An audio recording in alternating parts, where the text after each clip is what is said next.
Crab-a-man.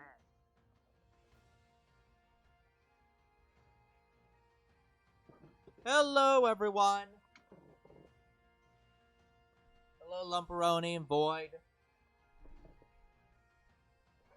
Sweet, Void. I wish you luck, but you're wanting me to go to the Cramorant. Yeah, just go to the Cramorant. Right. How do I make a everything. King's Rock in Cramorant? Dragon 102 to 110 points. So 102 through 110. Audio sounds fine, but Perfect. Let me look up the recipes. Hello, Croc. Hello, people. It's us two bros game 9. I'm your host, Younger Bro. Hi, I'm your other host, Older Bro. And we are back shiny hunting, but I forgot to evolve my shiny Slowpoke into a Slowking, so we're going to be doing that today. As soon as we get another King's Rock. So it's Dragon again. It is Dragon 102 through 110.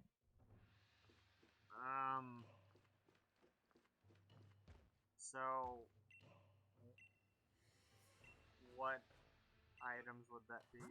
Okay. Let's see. Do you have an Guava berry? A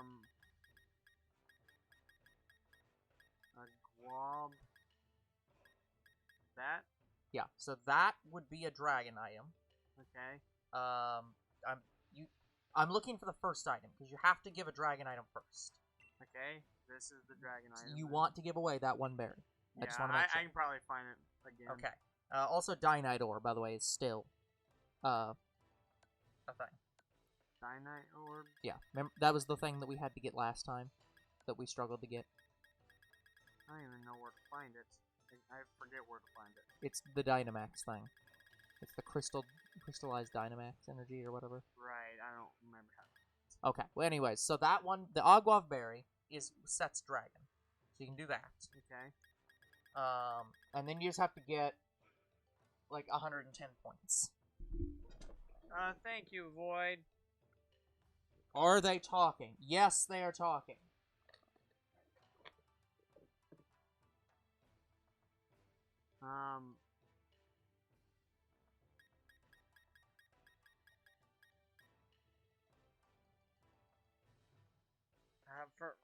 Well, that's good to hear, Croc. Good to hear that he got a job. I don't understand what's happening with Lumperoni. I don't know. I don't get it. Now, okay, how many items do you give for this? It looks like 4. Okay, so right now we have 4 points. Sorry, unfortunately, I think Mr. B was the one who was doing our item numbering. So he would be the one to do this, so I have to do it manually now. So, okay, let me get a pen. So, we have 4 points, right? Uh-huh. Okay, we need to get to, like, what did I say, 102 to 110? Something So we like need about that. 100 points left in 3 items. Okay. Let's see. Do you have any bottle caps? Any of the memory? Bottle caps? I might have bottle caps. I have a gold bottle cap. Gold bottle cap is 40. Okay. So that'd be 44. See, I said it was 120, didn't I? 102 to 110. Okay, so if you do 2 bottle caps, then you need to get something that is basically 20. 20, 20, 20, 20, 20. I have a third bottle cap. No, that'd be too much.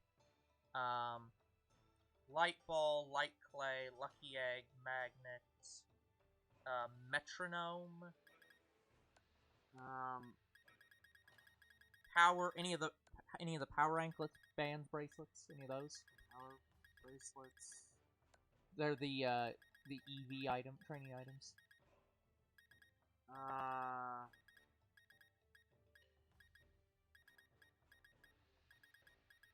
Yeah, I'm not sure. Sort by name. Okay.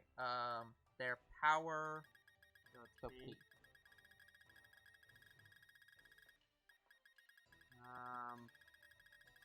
Sorry this is taking so long. Hello, guys. Croc. No, okay, Protector. I have a protector. Do you need another protector? I'll need it for Shiny Rhyperior. Do you have any? I'm just gonna keep going down the list. Sachet, a Silk Scarf, Smoke Ball. Oh, Smoke Balls are like probably viable, right?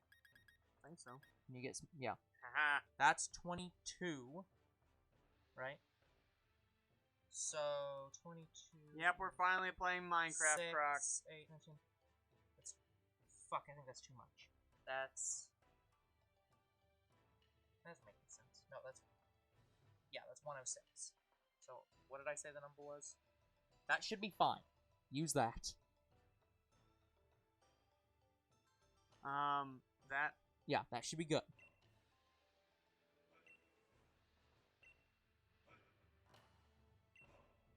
Okay, this should work. Unless the game lies to me. Okay. Okay. Thank God. All right. Oh, I need a message. Yes, Croc, we are playing Minecraft. I don't know if Void's still in the chat. He says he needs my password and my email for my Nintendo account.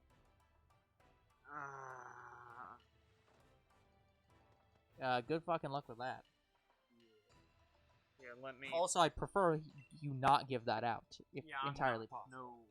So, no.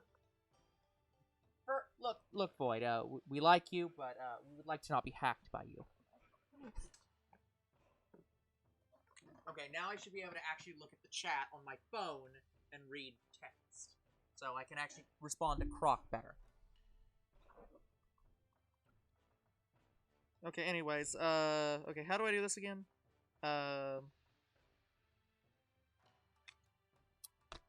It's Y, link trade.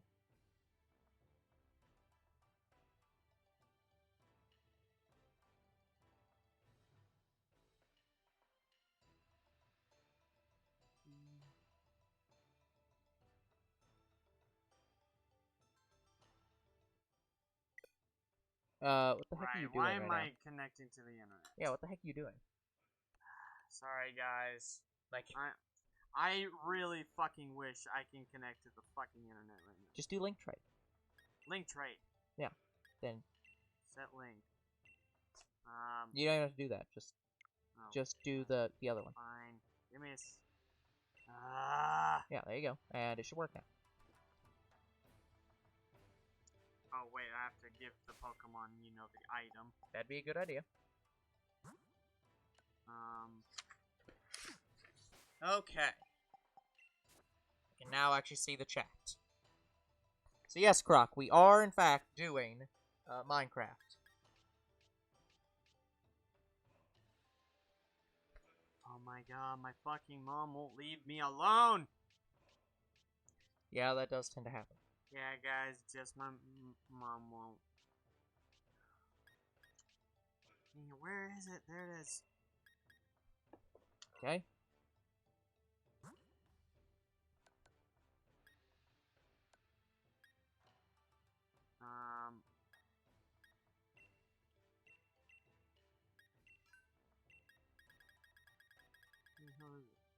Oh, it's in here.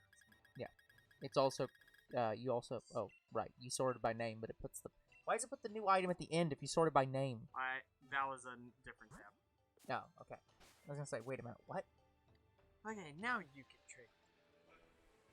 Hello, Mr. B. Do you hate legendaries? Not particularly. No. I mean, I hate some legendaries, but that's more a me thing. Yeah, guys, I completely forgot that I didn't have a shiny, Okay, hold on. Slowking. I have to figure out if there's anything I want to trade. I don't think there's any trade evolutions that I have that I, need immediately. Is there?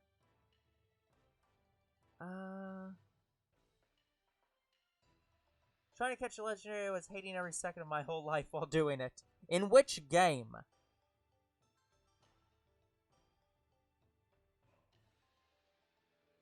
You know, fuck it. There you go. That's actually like a legit Japanese Ditto in the new one. Oh, in Diamond Pearl? Wow. Yeah, that's like a... I don't think that's a max like a max Dynamax Japanese Ditto, but that is a Japanese Ditto. But yeah, catching Necrozma in Sun and Moon was the worst legendary I ever had to catch. How bad is Necrozma? Well, I started the fight with like 800 Ultra Balls. I had like 8 left. Oh, that's bad. Yeah.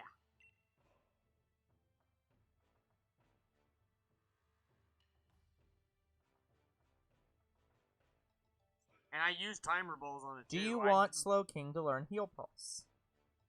No. Okay. Yeah, I even used timer balls and other Pokeballs on it, and it took literally every other Pokeball except my Ultra Ball. Yeah. Yeah.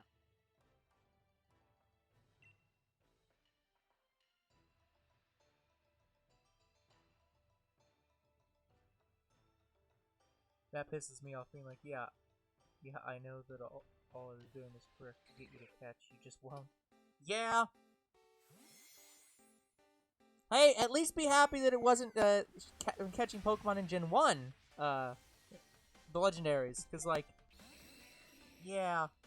But yeah, guys, so also... I still love the fact that in Gen 1, they moved all the catch numbers back or thing, so you could throw the Pokeball, it just does nothing. Yeah. Because that was the Shake one. Yeah, also, guys, me and Older Bro trading like that, so I will only accept Pokemon trades that... Okay, how to best explain this? The Pokemon I am currently shiny hunting for, I will only accept it when I am able to record me trading with you. Yeah. So, as of current, I will not accept any trades on camera. There's the missing no trainer fly glitch for Infinite Master Balls. It is, but, like... It's... Well, here's the thing, Mr. B. You can still have a Master Ball fail. But no, it's just annoying to see a Master Ball, or just to throw a Pokeball and it just be like... It just breaks, basically. It's like... It's just hilarious to see. Anyway, Void says he knows another way to get us, well, to donate Pokemon to us, so... Okay. I guess we'll find Gonna out. say, because, like, look, Void, I like you, but, no, you ain't getting access to literally our YouTube channel. Okay, speaking of Void, he actually donated Pokemon to us, again. Last week. Yeah, again. So we got a Shiny Cosmog, which I thought was all red. You sure that one's shiny? That looks yes, literally... it is shiny. It literally doesn't are the look only like it. things that are different. Yeah, that is true. It has red cheeks instead of blue. Yep. He also gave us shiny Lunala. Yep. And Solgaleo. I don't like Solgaleo, honestly. They look I know dope. Look, I think Lunala's fine. I think Lunala looks fine. I just don't like the red dwarf star or whatever the fuck that they're going for with Lunala. It's just like, or for Solgaleo. Yeah. It's like, it just looks... It's too red. Yeah, and what I wasn't expecting, shiny Necrozma. Yeah, so I never have to hunt this fuck ever, and I never wanted to anyway. Good. Because of my experience catching it in Sun and Moon. I had to catch him both times. Second time wasn't as bad. It still took a good amount of Ultra Balls, though. Yeah. So we get to put these Pokemon away as soon as I figure out where they go. Just go away, just go away, just go away to whatever fucking box you're supposed to be in.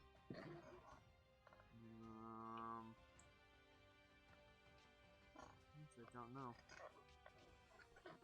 You know what I really wish Comfey's that... you know what I really wish that you could do?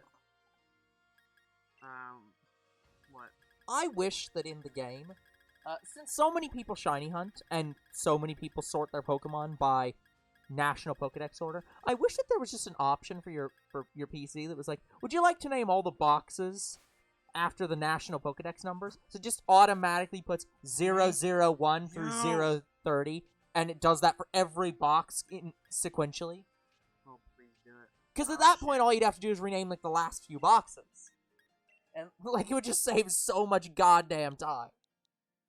Yeah, and all you have to rename is like 5 or 6. Yeah, you rename the last 5 or 6 because there aren't that many Pokemon, and you just name them forms or whatever. But it's like, you don't have to rename every box in every game. 1, 2, 3, 4. So yeah, that took a good 20 minutes. And I had to give away one of my berries to do it, but honestly, worth it. Yeah, I'm sure that there probably was a better, like... Yeah, we go defeat... No, I was saying, there probably was a better, like, there were probably better numbers I could have found if I looked through the list long enough, but it was just like, the list is so expansive because it has almost every item in the game in it. Plus... So it's just like, holy crap. Plus, in this game, I don't care if I have all the items.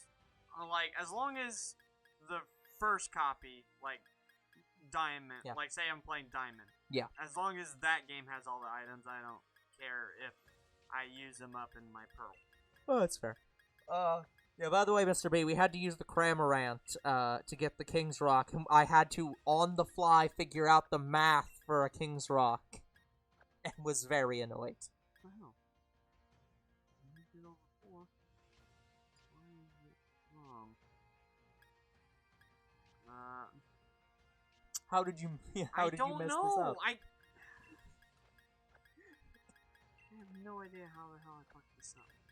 It's like, son, all you had to do was move it, but how... 4 spaces over, yeah, which is what I did. Yeah, and somehow you did 3. How did you screw this up? I don't know. I counted 4. Well, you... somehow... Look, 4 does not equal 3. Apparently not. Math. Math is math. Yeah, math is math. So when you're moving 3, you should immediately be like, wait, I'm doing something wrong. But yeah, I'm also doing forms, and I'm adding a new rule to my forms. I will accept any female-male differences as a different form. But that's false. 2 does equal 3. Shut up, Mr. B. You are a teacher. Do not spread such terrible rumors. Yeah, so, like, I have female Shiny Butterfree and male Shiny Butterfree. Like, I count that as a different form. You do know that there are, like, a lot of gender differences. But like, some that are, imperceptible. I'm pretty sure I have enough boxes for all of them, especially in home. Okay, but yeah, now that we're all done looking at all the yeah, we're spending 20 minutes to get one trade Pokemon that wasn't even necessary to this game. Yeah, and then spent a little bit of more time. Because that wasn't even a Galarian Slowking. It was just a Slowking. Yeah, we have to go shiny hunt for Galarian Slowpoke because the Galarian Slowpoke line evolves differently. Right. Yes, it does. Yes, I'm gonna run and not bike. Bike it up. Where's my bike? God damn it. Cutie flying so fucking small I can't see it. It's so cutie. Fly. McFly! Cutie Fly is a Pokemon that I'm going to struggle with when I try to resize it. Because on one hand, it's a fly, it should be really small. And on the other hand, it looks too small.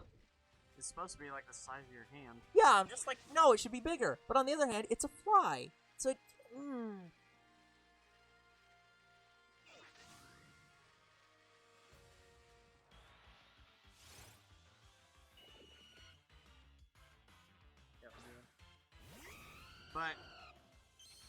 But yeah, speaking of all my shiny Pokemon, I made a list of every shiny Pokemon I own and I want to capture. Younger bro wasted a lot of time on this. It took me like 3 hours. Younger bro wasted a lot of time on this. So yeah, I say that out of experience. So if there's a Pokemon you want to donate to me, go look at my list first, because I might already have it. Oh, you actually have a list. Oh, yes, I made the list. Well, I know. I knew you had the list. I didn't realize that you were, like, hey, here's the published list. Oh, God. Yeah, I put it up on my Discord. Okay. We should probably make a command for that. I'll have to look and make sure that... I'll have to look and see, like... I just have to figure... I'll have to look at how to do that. I mean, people will have to request me to see it, because I don't know exactly how to make it public, because it's already locked. I mean, that's what I'm saying. I can make it view only. But I have to see... I would have to see what they can see on their end before doing that. So, it should be fine, though. Okay. But that's not a right now thing. What is right now is sitting here for about 3 hours and not actually getting a Grookey. Oh, by the way, because last stream we ended early, I wanted to make sure, if you're wanting the streams to end around 12:30, we have to start by 9:30. Because that's 3 hours, so. I was gonna say maybe we should come up with a rule that we shouldn't go, like, past, 1:30. Like, well, I was gonna say, I can stream really, really late. No, I know. I don't care. I'm just saying that, but, like... The reason why I ended so early is because I knew you had to get up. Yeah. So, I was thinking about you. That's fair. But yeah, so. But yeah, since we started around 10, that means we'll be ending around 1. So, that's fine. I'm just saying, I definitely think that for the Shiny Hand streams, we should not be starting after 10. We should be starting before 10. Because if we're getting that late, it's getting way too late. I was trying to end the episode we were recording off camera, but... I know. But yeah, no, yeah, it was fine. Yeah. So I think at that point, we'll have, if we start getting, like, starting at 10:30, we're gonna have to start cutting the time back, because, yeah, it's... Like, we'd stay up too late, and to be fair, most of the people watching us aren't up that late anyways. I mean, I'm up to 2 o'clock in the morning every night. Yeah. Well, look, that's your business. I'm gonna go fall asleep as soon as the stream's done, no matter what time we end it. I'm awake now. That's fair, Mr. B is awake now, but most of the time, no one is here at around 1. So...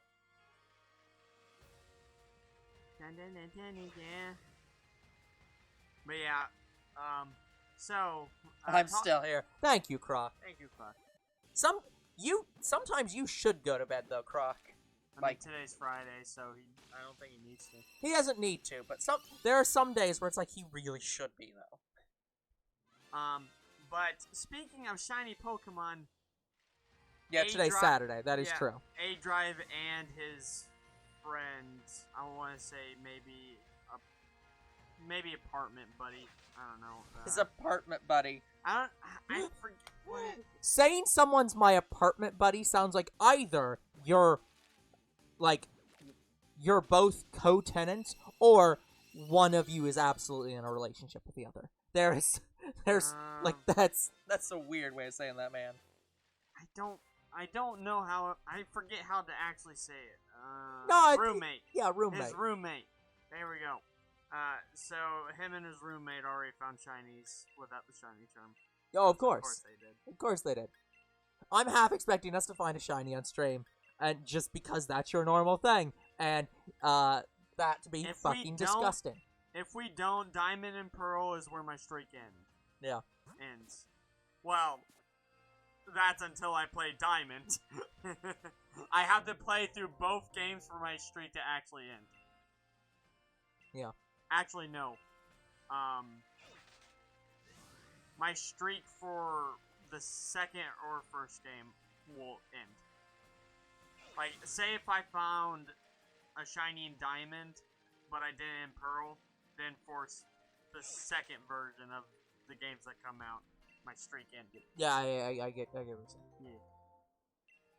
Third version streak never started because they stopped doing third versions. Yeah. Thank God. Since I'm playing Pearl, I have a less chance of finding a shiny. Because I'm just getting my party in that. Yeah, fair enough, Croc. Go take a shower. Get nice and warm. Unless you take cold showers, which is weird. No, the DLC is not the third version anymore. I'm not going down this route again. The DLC costs as much as the third version, but it doesn't count as a separate game. Yeah, the Diamond Pearl remakes, the post-game better be, like, platinum. I have no confirmation on this, but if the reports I've seen from random posts about it are true, there is not. You're telling me we can't go catch the characters? I cannot confirm that. I take cold showers in the summer. It's winter! He said in the summer. Oh. Yeah, that's what I'm saying! It's not summer. But okay, you only take them in the summer. Gotcha. He's just telling us he okay. He takes warm showers. I use the greater than symbol. Yeah, okay, that's fair, Mr. B. Yes, you're right. The DLC is greater than the third version. If for no other reason, then I don't want to have to play through, like, okay, here's a weird thing. I actually enjoyed, as a kid, playing through, Platinum, after playing through Diamond and Pearl. I did enjoy that. However, having grown up, and not having as much time as I used to, I really don't want to play through the exact same game again, just to see the 15 minutes of new content they added. I mean, we're going to be playing through Let's Go again for the second That's time. true, but that's different. That's our own stupidity. That was just our fault. Yeah, Ultra Sun and Ultra Moon did not... Fuck Ultra Sun and Ultra Moon. That was rather like, let's do a third and a fourth version. I hope that when they inevitably remake Sun and Moon, they just remake Ultra Sun and Ultra Moon. They don't even bother remaking Sun and Moon, because there is no reason to. Just do Ultra Sun. Yeah, I'd agree to that. Like, at least Black and White 2 started you out in a different town. I don't know how the fuck how the fuck are they actually gonna do Black and White now? Now that we're done remaking Diamond and Pearl, the next games are Black and White. And we have Black and White 2. But those are actually structured differently. Yeah, Black and White 2 are incredibly different. Yeah, like, they actually are sort of different games. They have different gyms, they have kind of a different story. So, like, yeah, I don't know how they're gonna do that. But with Ultra Sun and Ultra Moon, there wasn't much difference between Sun and Moon besides... They just added stuff. The legendary Pokemon Confused. So it's like there's Sun and Moon is an easy remake. Just remake Ultra Sun and Ultra Moon and you're done. Just skip that. But with specifically Black and White 2, it's like, what the hell do they do? Yeah, exactly. So it's like, I guess they could just say, fuck it, Black and White 2 is the official, and just remake... They could just remake only one of them, and say the other's unofficial. If I could choose, I would want them to remake Black and White 2. Because they had every Pokemon, I agree with Croc. Yeah. But that's the question. If they remade Black and White, but added all the other Pokemon... Like, let's take all the Pokemon out of the equation.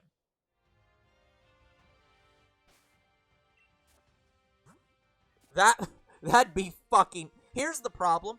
That sounds cool. I don't know if people would actually play that, though. And the reason I say that was that... So I was watching somebody play Rune Factory 2. For anyone who doesn't know what Rune Factory is basically just Harvest Moon, Stardew Valley. It's a farming simulator game. But it's also an RPG. It's basically, the best way to describe it is it's like Stardew Valley, where you have the farming elements, and you also have a lot of, like, going off and collecting stuff to unlock areas to fight enemies stuff. In this game, in Rune Factory 2, you play through the game twice. Because you start out as a guy, and you play through the game with the best tools. You already have the final upgrades of tools, or at least, like, the second or third upgraded tools. Like, you have some of the best tools in the game, and you play through the game, and you select a girl, and then you have a kid. And then the entire game is, the actual game is you playing through as the kid, and all the tools revert. So you have to play through the game again with the kid, and do the romance bit again, but with the kids of the people you romanced as the dad. And you also have shit tools now that you have to upgrade to be better tools. So the game just grinds to a halt because the whole game slows down. Yeah, they literally reset your character Yeah, in a way. and that's the problem with doing that in Pokemon. It sounds great, like, oh, you get both games. But the problem is you started out in the first game, you go all the way up and you get like level 60, 70 Pokemon. And then the game cuts halfway through and you just straight cut to a new character with level 5 Pokemon again and have to play through the whole region again. At least with what I do, with one of my games, I exclusively have all my normal Pokemon, and on my other game, I have exclusively all my shiny. Yeah, it's like, it's not as bad as Rune Factory 2, I will admit, but I don't know how happy people would be with that specifically, with them being the same game. Like, it's one of the things with, like, because people have constantly asked Nintendo, hey, we'd really love a game like Ash. We would love to play a game where you go to every single region in an open world thing. And that sounds really great, except for the problem of what I just described. Say you go through all of Kanto. You get level 60 Pokemon. Now you go to Johto. What happens? Do you go to Johto with your level 60 Pokemon and therefore breeze the whole game in like 30 minutes? Well, I'm assuming that they do what they did in Yeah, in the anime. Heart Gold and Soul Silver. Yeah, but in Heart Gold and Soul Silver, that is what happens. You go through with level 60 Pokemon, but the difference is Kanto leveled up all the gyms to be about that level. Well, actually, it's like level 40, whatever, but same point. But yeah, but in Heart Gold and Soul Silver, you literally just walk across to the next map. Yeah, but at the same time, the gyms are not the same level in Heart Gold Soul Silver. Because they built that. They built for, it's going to be the New Game Plus region. All the gym leaders are 40 levels above what they were in the original game. Yeah, exactly. But that's the problem. You can't do that infinitely. If you had Hoenn, you can't have level 110 gym leaders. There's a level cap. So either you have to remove the level cap, which opens up a whole kettle of fish, or you have to start over the whole region with new Pokemon every single time, or you go through with increasingly overpowered Pokemon. To an extent, or you do Mr. B's thing, where you have to completely restructure the whole how you play the game entirely. It's like, yeah, I want to say if you're going, like, say you're going in as Ash, and you are going region by region, I want to say they'll just restrict you to, like, one Pokemon every time you move regions. But the difference is that, for Pikachu, I don't think that... The thing is, if we're going off anime logic, Pikachu actually is not level, like, 100. In lore, he basically gets reset every region. Because he keeps losing to the starters that are canonically level 5. So it's like, Pikachu does get nerfed every single region. He just goes back to level 5 every single time. So I think if they were trying to be as close to the anime as possible, they'd just say, fuck it, you have to start with all new Pokemon. No Pokemon Like when otherwise. you get to the airport, when you get off, the professor's waiting for you. Here you go. Yeah, basically it's all your Pokeballs have to go into the PC, and any Pokemon not from that region just can't be used. Like there's also regional PCs. You know what? I would like that. Well, that's what they've done in every other game. That's why they had in Gen 3, they had Bede you had to have a whole cutscene thing where Bede had to link up the Gen 3 PCs to Bill's national PCs. So yeah, it's... I mean, we're getting Arceus, which is gonna be a big damn game. Yeah, so it'll probably be the closest we'll get to an open world. Yeah. Pokemon game. But yeah, to be fair, I think that they still should try to make that game that people keep asking for. But I understand why they don't. Too big. It would have to be an online multiplayer thing. which is what people want. They want it to be online multiplayer. It will probably so it's be like, called Pokemon Online. It would be, yeah, they'd basically be doing World of Warcraft, but with Pokemon. And it's like, at that point, They'll have to make a PC-level console. Yeah, it would be on computers. It would not be on their console. It would have to be on PC to even run the thing, because it just would not be run. You cannot run World of Warcraft on the Switch. Yeah, like the biggest game, one of the biggest games I know is on Switch is Fortnite, and I bet it can barely run. I don't know, maybe I'm wrong. Maybe you could run World of Warcraft on Switch, but like, yeah, I mean, it'd be a pain in the ass. We can. Hold on, we can. Because there is DC Online on Switch. That's fair. But yeah, it's like, it would be a pain. It would be. I don't know how you'd structure that game. And I don't think Pokemon knows how you'd structure that game either. Like, they get in touch with Activision Blizzard. Yeah. Well, the thing with Blizzard, the thing with World of Warcraft is that World of Warcraft, you can't go to every single region. No, it's because half the game is literally locked behind a different faction. So you just straight have to play as a different faction to even go to those areas. But they also they do the second option I listed, where you go in with over-leveled people and just breeze through everything. Like, because every region is level-gated. And there's there's 2 or 3 starting regions, and there's 8 different level, or we'll say rank 2 areas. Okay. And so you can't go to all of them. Or if you do, you literally have to fast travel around and, do all the quests. And it's basically just easier to have, a starting, 4 to 6 starting characters of every single class possible, and just have them go on different routes. Okay. Which is what most people do. So you just make multiple accounts. Yeah, you don't have to make multiple accounts, you just make multiple characters. Because the game allows you to have multiple characters. So, and yeah, that's what usually you do. You just have different teams. So that'd be they'd basically do what Pokemon does. Or what Pokemon would have to do, is just have each trainer be a different trainer, basically, with new Pokemon. Yeah. Now, in Pokemon Snap, we kind of go to new islands in that game. But Pokemon Snap also doesn't have levels. Actually, you kind of do.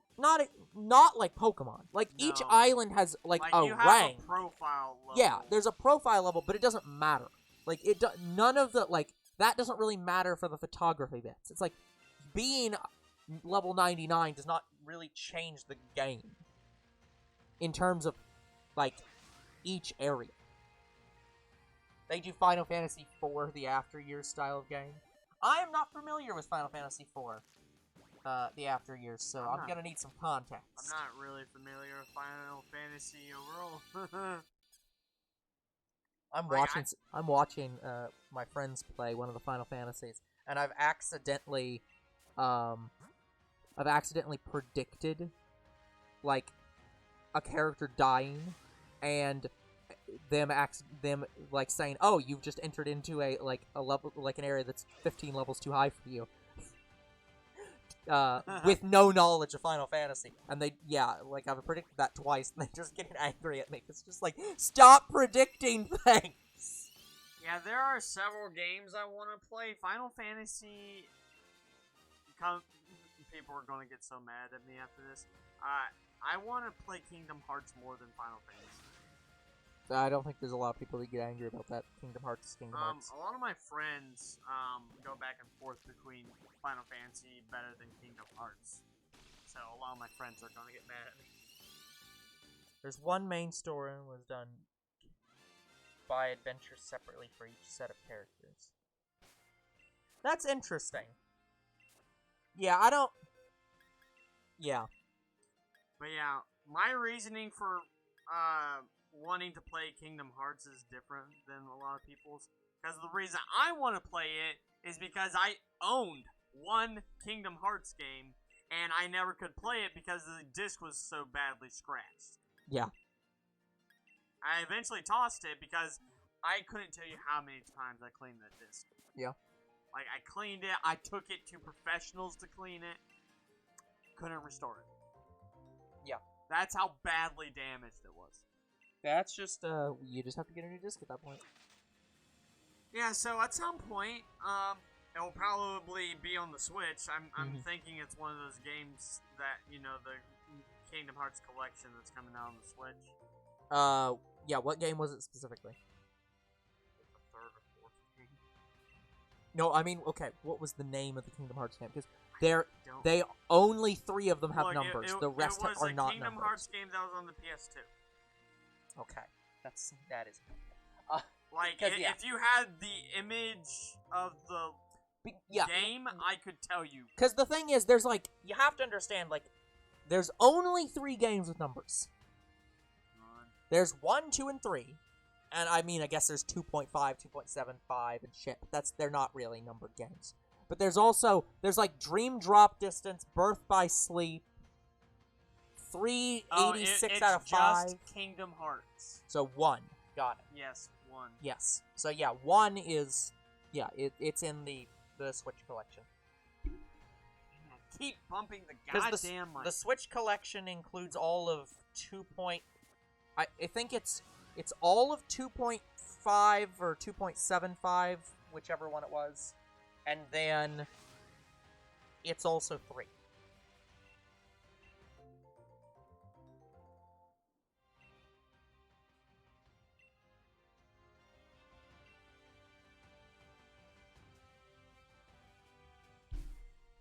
Yeah, that would be an interesting. That'd be an interesting concept. Another interesting concept is hold on. Damn, I lost it.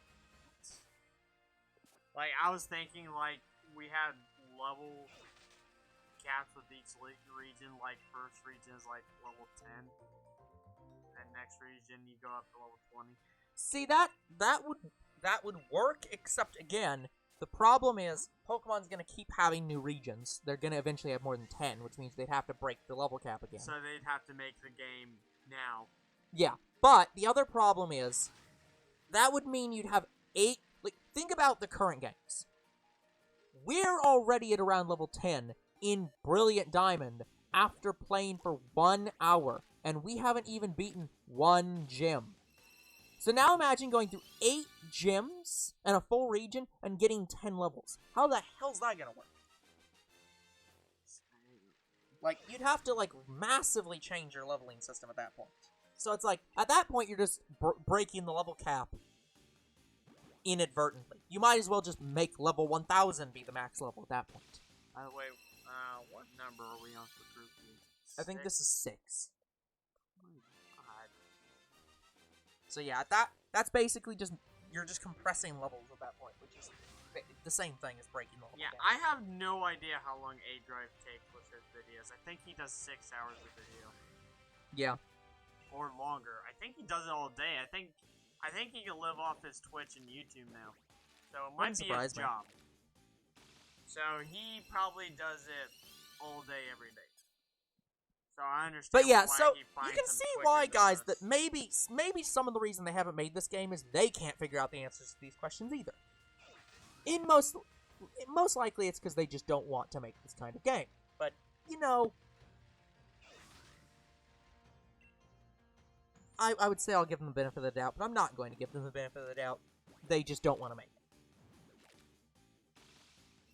it. In the same way that Nintendo doesn't want to make a basically Steam for old games.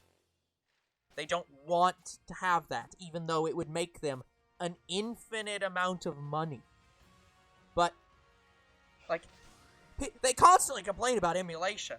But, like, you know, the one thing that would basically destroy the emulation market, they don't want to do.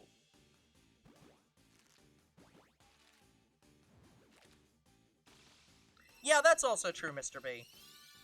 People cannot decide on what would make a good game. Like, for example, and we're playing Sonic right now, so anyone who's watched that probably has already heard this. But, like, for example, if anyone knows the Sonic community, you know exactly this problem. The Sonic community cannot decide on what's a good Sonic game.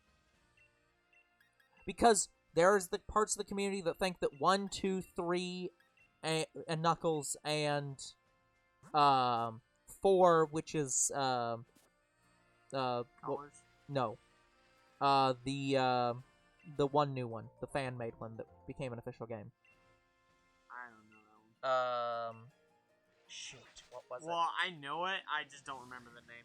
Yeah, it was the one that came out alongside Sonic Forces. I can't remember. I don't remember. I'll just look up all the Sonic games.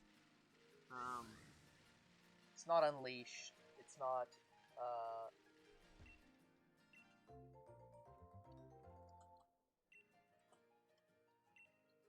Yeah, funny enough, Sonic Unleashed was my first Sonic. Sonic Mania. Oh, There it was. Sonic Mania?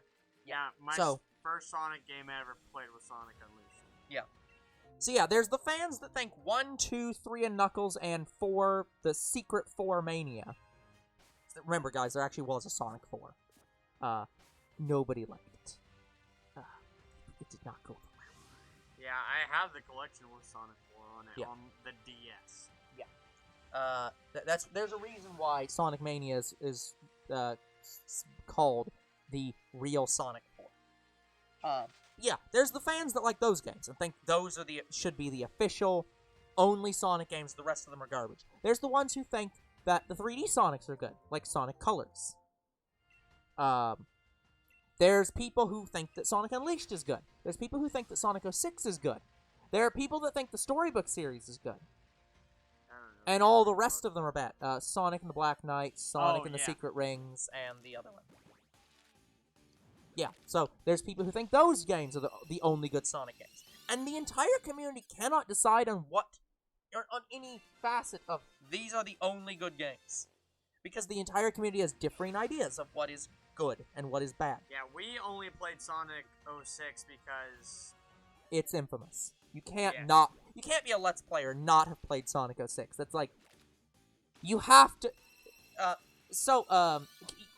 I told you about this before with with our anime. Because I was saying one of the things that you have in order to analyze anime, and this is true any time, for any reviewer, you have to know the shit before you can know the good. Like for example, somebody was talking about how they were a connoisseur of coffee. Okay. So they reviewed different coffees. And what one of their teachers did, one of the people who they were learning from, was they would go and they would literally create a coffee that was basically undrinkable. And anytime they were teaching somebody on, like, here's how you judge coffee, they would make them drink that. And it was like an infamously, like, terrible coffee that was like the coffee beans had been soaked in like Yeah, basically the worst in coffee. like dog shit Okay. and stuff like that. Like that it was literally like soaked in things that it should not be soaked in and then ground in the worst possible way and like X and Y done so that it would be the worst coffee you'd ever drink. And then when you drink it, you'd be like, oh, this is what a 0 is. This is the bottom of the barrel. Now I can know, hey, Folgers coffee is like a 4 out of 10. Because I've tasted the literal worst thing in the universe, I now have an understanding of where the scale is. Same with video games. If you are a Let's Player and you've not played a game like Sonic 06, a 1 out of 10 game, a game that is literally so broken that it's not fun to play. Like something like that. It was hard to get to the end. Yeah, if you've not played a game like that, where you've experienced the worst of the worst, then you cannot judge the best of the best because you need that level of understanding. That level of like, here's what a bad game is. Was that game?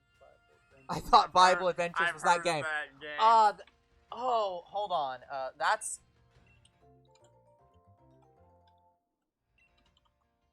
Hold on. There's a new one. It's not Bible Adventures, but there's a new one that's like Bible Adventures. Let me look this up. Hold on. But yeah, it's hard for me to say what game was the one I had least fun playing. Sonic 06 is definitely... It's definitely up there. Up there. Yeah. Probably the games I had... Well, I want to say the game I probably had least fun playing, even though I liked the series as a concept, was Celeste. Yeah. I got so fucking pissed off at that game, and halfway through the series, guys, I gave the controller to older bro, and I said I can't play this anymore. Yeah. But I came back a little bit for the end because older bro was having trouble. I'm like, I can maybe do this.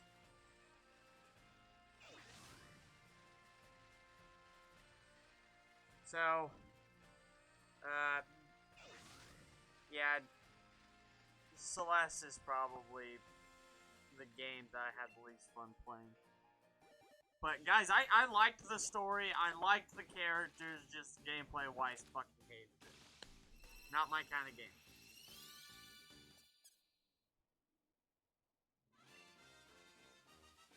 Probably in my top 3 are games like Raid Shadow Legends, because I actually do not like that style of gameplay at all. Yeah. Yeah. I refuse to play those games. The only way you get me to play those games is if A, it's popular enough, B, our viewers want me to play it, like they want it to be the next game I play. Or C, you pay me.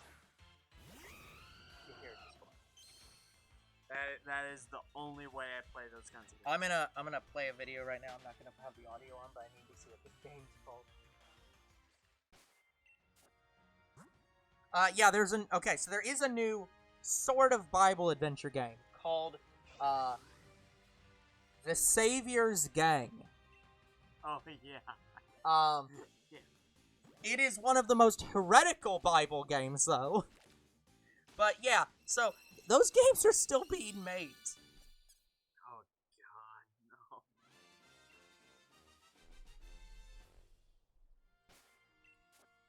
Yeah, older bro, what is the game that you've had the least fun playing? Okay, the obvious answer I can always give is every Sonic game. Because, so, as I've said many times, recording or streaming a game always makes you worse at it, by a large margin. There are a lot of games I've gotten angry at that I am not bad at playing on my own, and that is mostly just from me streaming it that's making me worse at them. So Sonic is an obvious contender, because I'm very angry at it. But you could argue it's just because I'm streaming them. It is not. I tried to play Sonic Mania when it first came out. Because I, as a kid, played Sonic Rush. And was like, okay, this is okay. I didn't really like it as a kid, because I kept getting stuck more than halfway through it, because I just could not continue in the levels.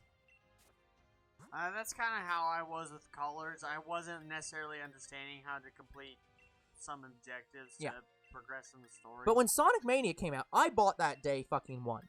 I got that for the Switch. I own Sonic Mania on my Switch, digitally. I tried playing it. I can't fucking get through it now, still. And that was on my own personal time. Now, that's the 2D platformer, right? That is the 2D new Sonic 4. Okay. Like, I can't get through that game. At all. I just can't do it.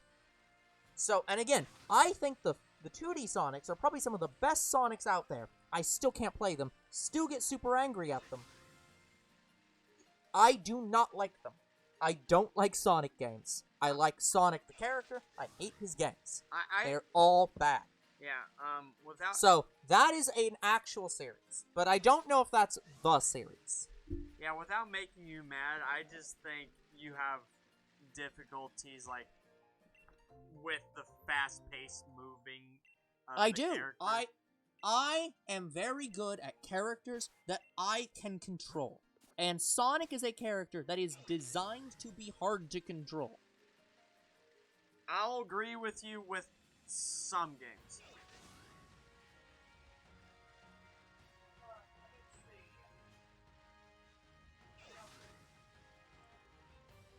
Like, guys, we're playing Sonic Unleashed on the PS3 right now, and the controls are so much better on the PS2 version. Not even kidding. I long for the PS2 version over the PS3 version. Like, guys, when we get done playing the PS3 version, I'm forever shelving that version of the game.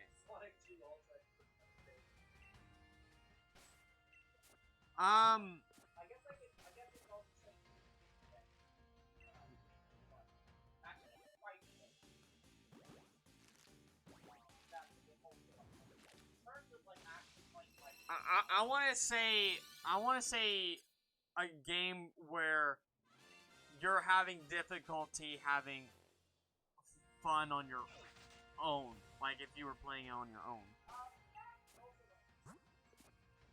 Wait, you get mad at Crash?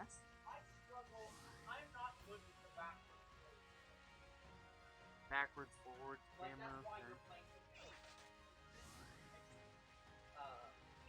Okay. I constantly have problems with dealing with the pits in Crash because I constantly fall into them because of the fact that you're moving forward towards the camera and you can't see what's coming. I had pit falling as a really big problem in Crash of the Titans, if you remember. Yeah. Like I said, I think that the Crash of the Titans game is probably one of the better Crash games, and everyone hate me for it. But here's the thing, Crash of the Titans, I love that game. Yeah, I think it's a heretical Crash game.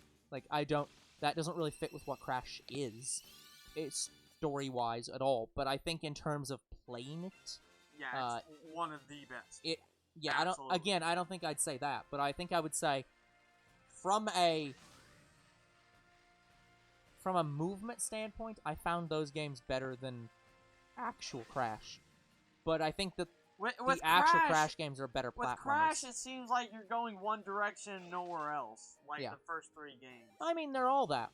Even Crash of the Titans is that. It's just Crash of the Titans is that, but you have to remember, all linear games are you just going in one direction exactly where the game wants you to go. It's just that you have the feeling of I have control because it makes it a bit open. Here's a Pokemon question. Is Victory Road an antiquated idea? Well, given the fact that Sword and Shield got rid of Victory Road, I think the Pokemon Company thinks it is. What's antiquated mean? Out of date. Like, not a concept that should happen further. I want to trade something for a Shiny Dragon. No, I don't accept any Pokemon that's already, like, Mega Evolved or anything that's... Oh, wait. I already have a Shiny Gengar. You're just saying a normal Gengar that can Gigantamax.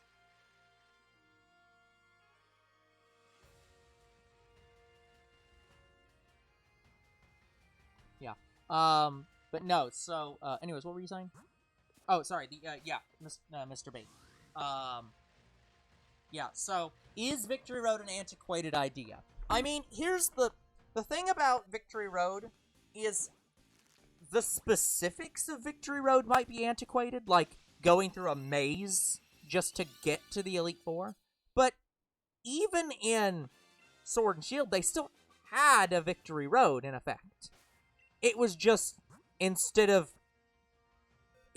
doing all the trainers, you just did a tournament with like, although I guess that's basically just the Elite Four. It's just a weird Elite Four. But yeah, like, the new games have kind of gotten rid of it, so. Honestly, what we should do is have the command and the command be the link to my list of shiny Pokemon. That's what I'm saying. I can do that. I just have to. I have to see. You have to public it or I have to look at your sheet, public it, or make it so that, and see what other people can see when it's public. Do you want me to share it to you? possibly. But wait on that for a second. Okay. Like, don't do that right now, obviously. But I mean, I can do it right now. Don't take too long. I'm not gonna mess with it right now. But yeah, Okay, I'll do it later then.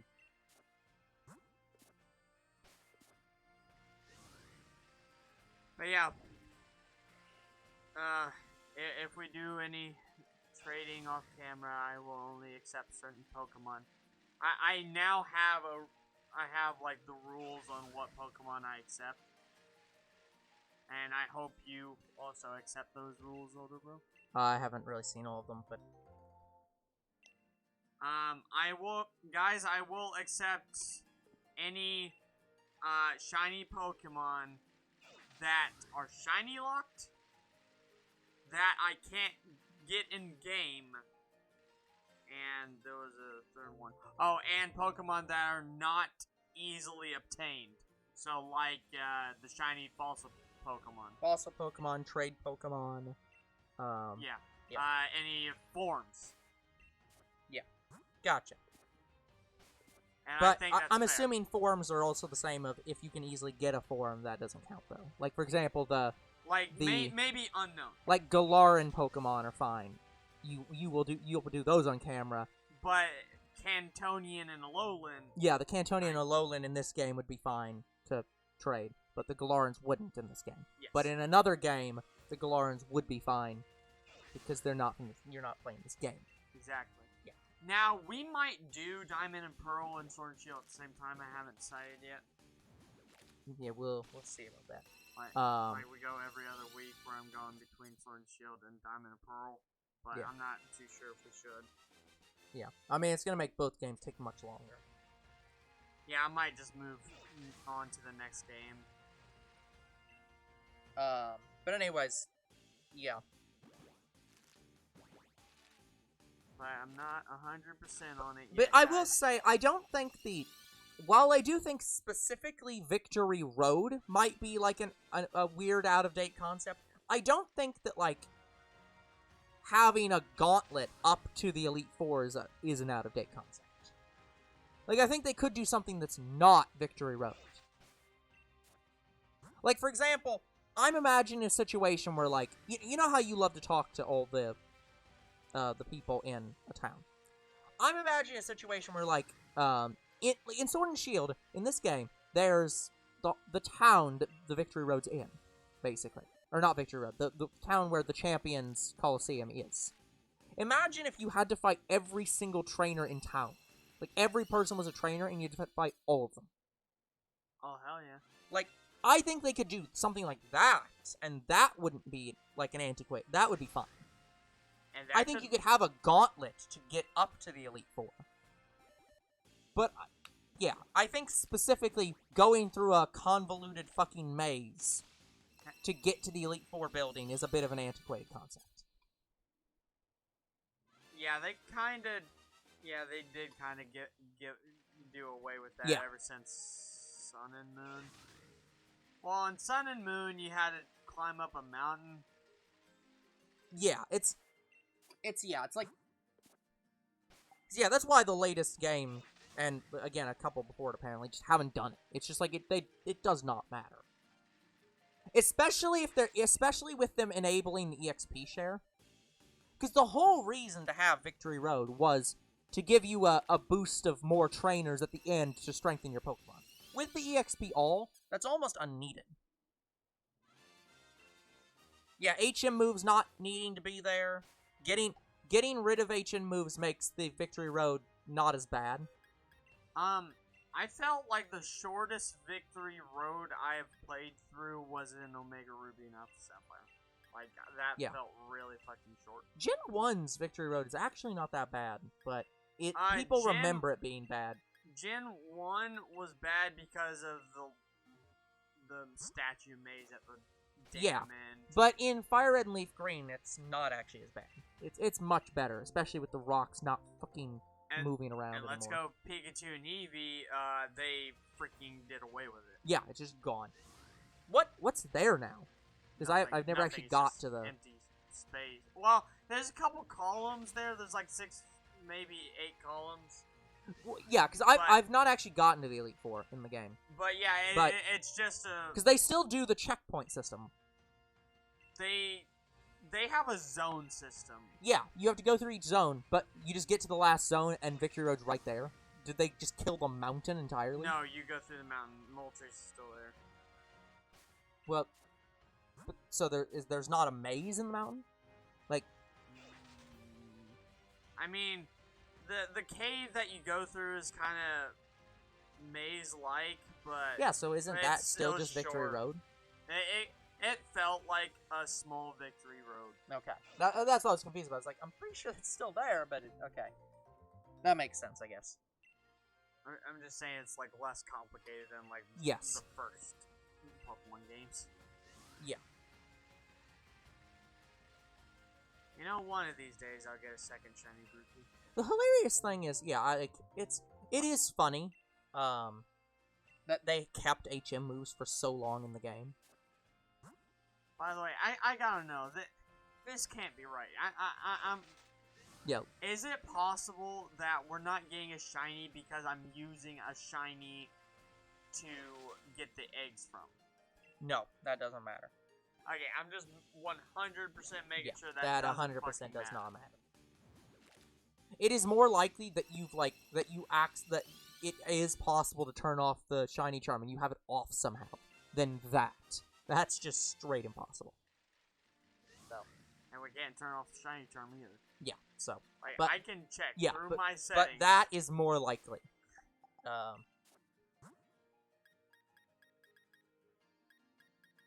There's nothing that says shiny charm. And you can't go to the shiny charm in the key items. And say turn on shiny charm. No, you just have to have it. And I do have it. It's not the time to use that. We're using it currently. Yeah, it's a key You're item. wrong. Yeah, you're just straight wrong. You're straight wrong, Professor Oak and derivatives. Yeah, but I swear, like, there must be something blocking my Pokemon from being shiny. Yeah. Because, well, anyways, getting back to the previous conversation. I have no idea how many eggs we've been through so Getting back to the previous conversation. So, I was watching. I haven't still been watching, but I plan to watch at some point. Somebody was playing through a fan mod of original Diamond and Pearl. And one of the things they did is they got rid of all HM moves. Like, right, in Gen 4. They just completely eliminated the need for them. Because they removed all the boulders, they removed everything that could possibly need an HM move from the game. Gone. But it's not open world. Because they just added, I don't know, a fucking trainer in the way that doesn't go away until you beat the certain gym, and then the trainer goes away. It's like, yeah. Why did it take Pokemon so long to figure out they could just do that? They even did it in Gen 2! Because the fucking Sudowoodo is a fucking gate! So they did that in Gen 2 and still kept HMs! It's like, I don't why? think they've done that since. No, they've done stuff like that. Remember in, is it X and Y? Where they had the guys standing across the road and you couldn't pass until you, did something? Like, you had to progress through the game. There's like a guard of people. There was a Snorlax. Yeah, they did Snorlax in Gen 1. That's a gate. Sorry, in Black and White 2. Yeah, thank you. In Black and White 2, they had like a path that was blocked off by like people. That's what I'm saying. They keep doing all this kind of stuff. They have we're dancing here for no reason and we'll be gone again for no reason. That's in a Pokemon game, and they also brought that back for the mod.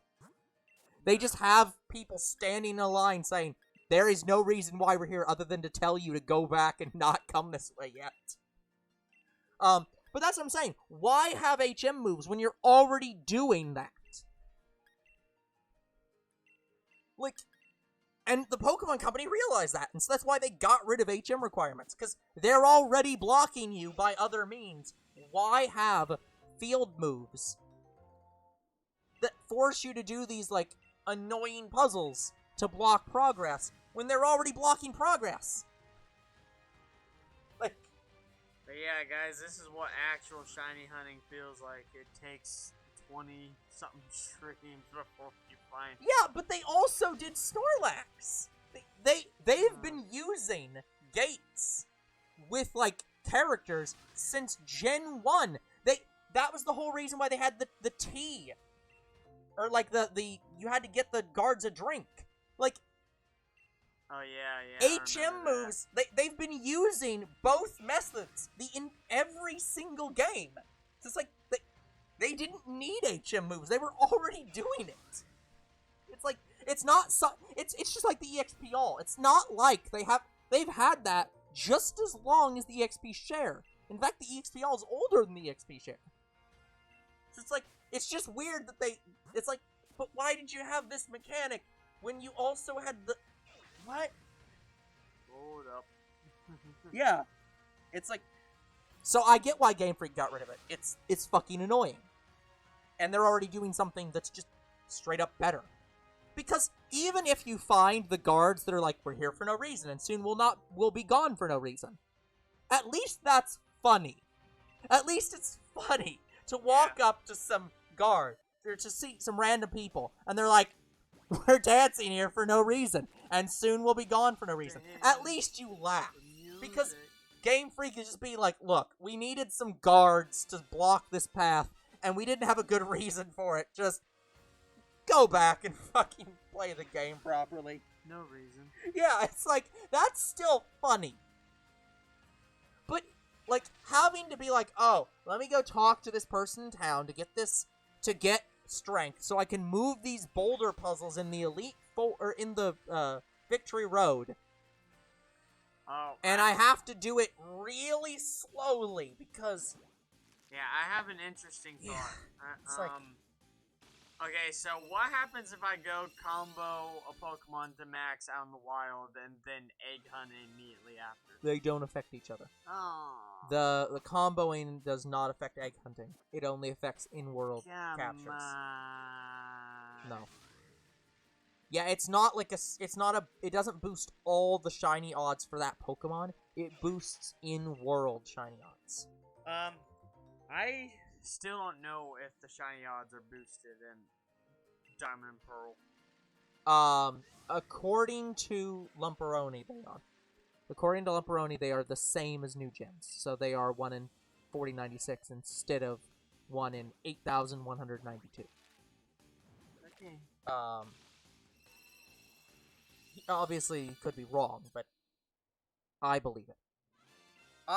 If they're gonna make some changes, and they did make some changes,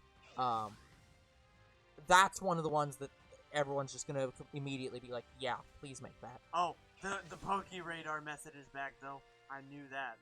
Yeah. And that's how we're shiny hunting.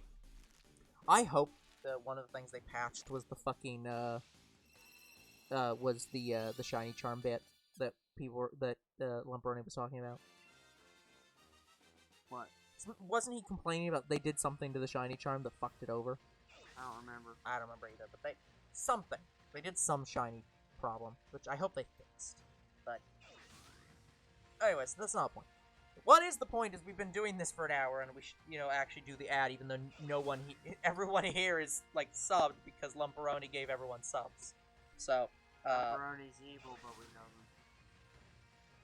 Yeah, I feel bad they can't freaking watch our stuff. Like, I don't know what's with this thing. I don't know. It sucks. I want to say it's his Wi-Fi. Could be.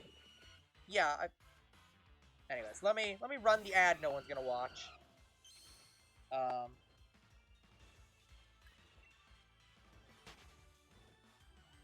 Yeah, it's like,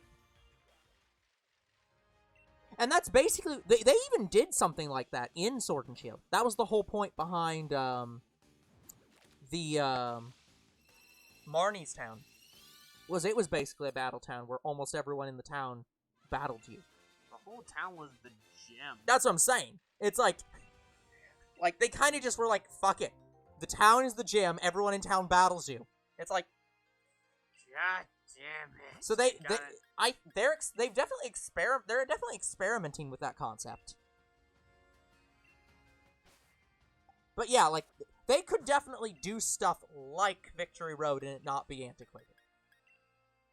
But fuck the mazes.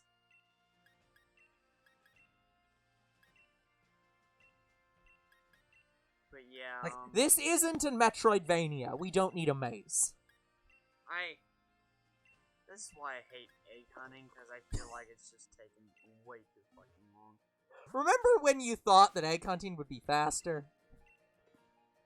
I'd assume it would be with the Nope. Masuda method. Masuda method is actually about double, like has half the odds of Pokemon. Let's Go Pikachu and Eevee.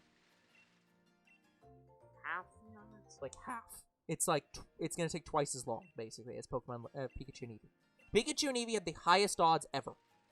Yeah, and that's why And these are the standard odds. And that's why I increased how many streams it'll take before I switch Pokemon. Because, guys, I am not going to move on to the next starter. Yeah. I enjoyed some of the bike puzzles, but yeah, a lot of them were just annoying. Yeah, guys, and that's kind of the problem with them. They're just annoying. I might every region just say fuck it to the starters, because I can't go out in world and shiny on them. Yeah. I know I can with every other Pokemon in this game, except for legendaries. True, but again, the in-world method also is much slower. I think I'd have better chances, honestly. But that's the thing, is you won't. Because until you've caught, or battled 1,000 of them or whatever the number was, the odds are lower than Masuda method. And they only ever get up to Masuda method. Like, Masuda is the top number in every game. So, until you get to that first number, you're actually below Masuda odds. And then you only ever equal it. That's why Masuda method's the best, because you start out at the maximum possible shiny odds for the entire game. I understand that, but... So it's like, yeah, it's annoying, and yeah, you're doing the same thing over and over, but it's like... The only reason I think it's faster is because I don't have to release Pokemon, and I don't have to hatch eggs. That's true, but you do have to battle 1,000 Pokemon. I would rather battle 1,000 Pokemon. Or, again, I don't remember what the actual number is, but it's, yeah. It's like 400 or 500, that's cap or something like that. Yeah, I'll look it back up again. And here's the problem. Right now, we're complaining about this, and we're saying how long it's taking. We don't actually know if this is standard or not. Like, what I'm saying is, in Let's Go Pikachu and Eevee, like, we did it long enough that we knew, like, okay, this Pokemon's taken over 3 streams. We're going into medium to long length in shiny hunting. But this game, we don't have a standard yet. This is the first one. So we don't actually know, is 6 streams the norm? Is that a long stream? Or is that a long hunt? Or is that a short hunt? Like... Yeah, because I watch shiny hunters who don't even use the shiny charm, and they find it within the first stream. Yeah. But they also go much longer. So it's like... And and here's the question. Some of them, are you watching an edited video or an unedited video? Unedited. Yeah. Because sometimes the shiny hunters will just compilate their Pokemon. Yeah, like, they would go 6 hours and they find 2 of them within, like, the first 3. Yeah.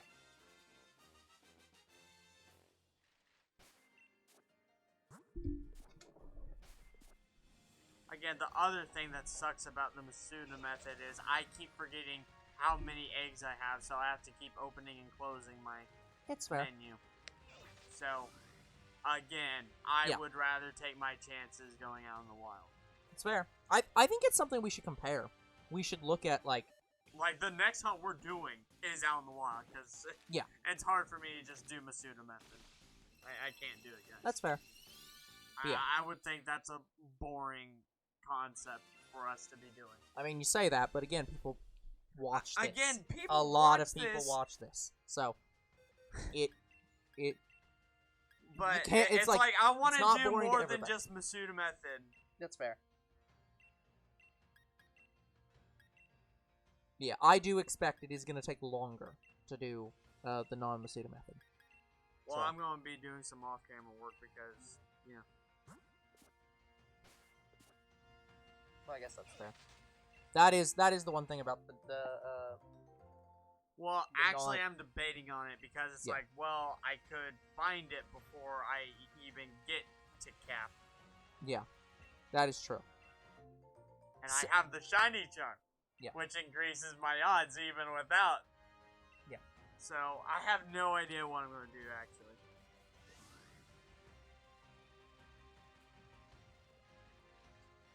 Like, I know I'm a good ways into Rookie D, like I'm at 200 something. Yeah. So we might do Rookie D next since I've already started that one a little bit. Sure, whatever.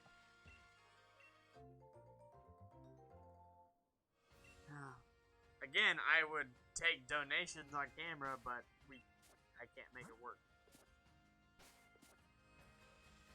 Hershey showed me there's a way that our console can connect to my phone, but I forget how to do it. I think I have to have my Bluetooth on.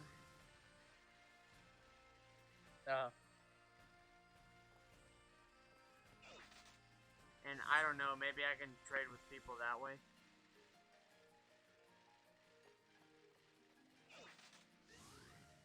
We can test that, I guess. Yeah, guys, I'll talk to Hershey or just look up how to do it and see if I can get that to work. That way we can trade on camera.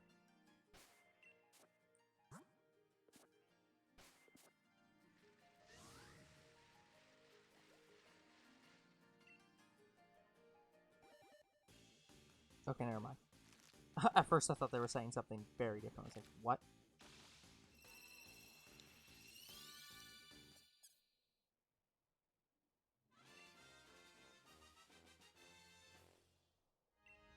But yeah, I don't know if I ever found a shiny egg hunting. Oh, I did. It was Grookey. Grookey was my first one.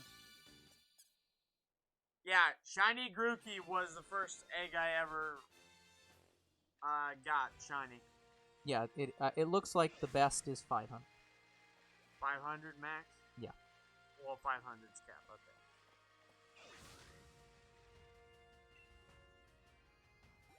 But yeah, guys, you're like, shiny Grookey, but that's what you're hunting for. Yeah, I found my first one off camera. Now we're trying to find 2 and 3.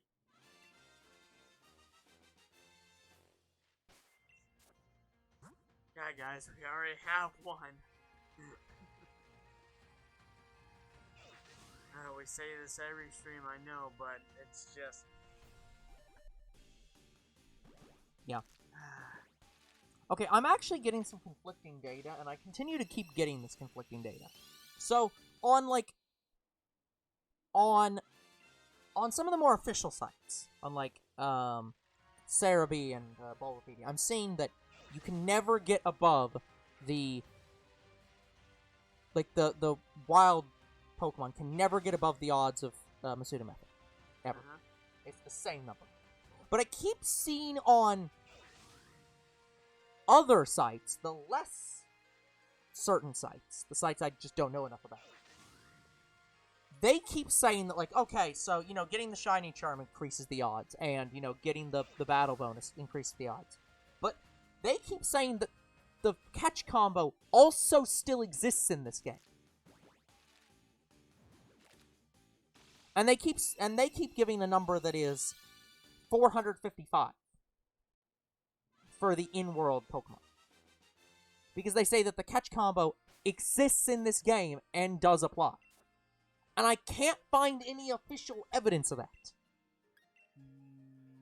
No. I don't. No, I've never seen that. If the catch combo does exist, it's an invisible counter that no one can see. Unless you're looking at the code.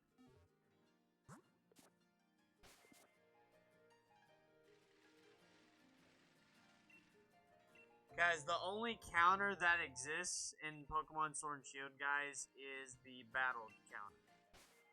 Because I will go to my Pokédex again and look at it. Here, let me go to Rookie D. Because I have caught one Rookie D. I mean, technically I've caught all these Pokemon, but I'm going to a Pokemon that I know I've caught in-game.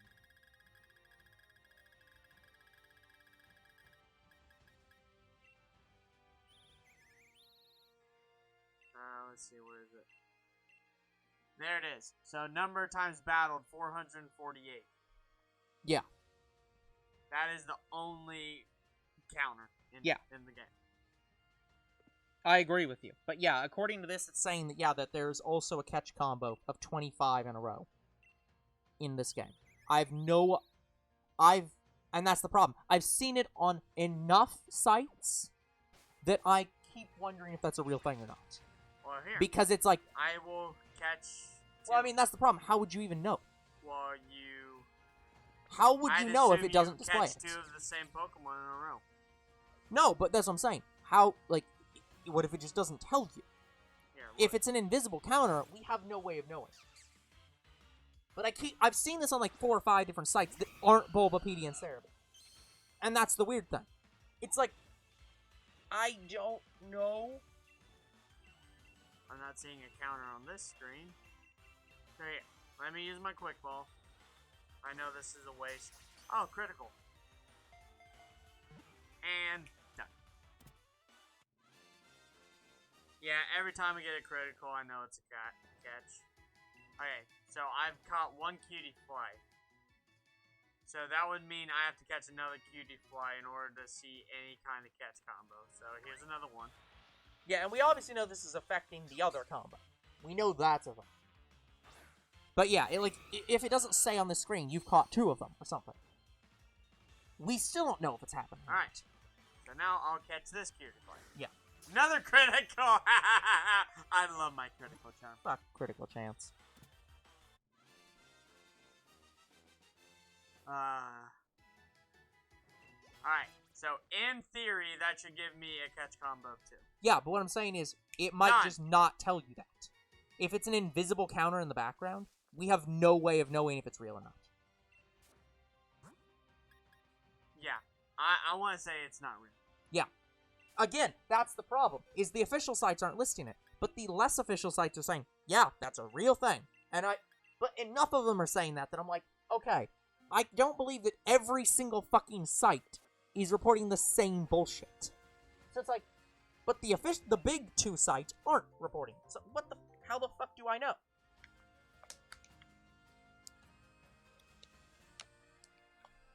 So, let's look up Bulbapedia.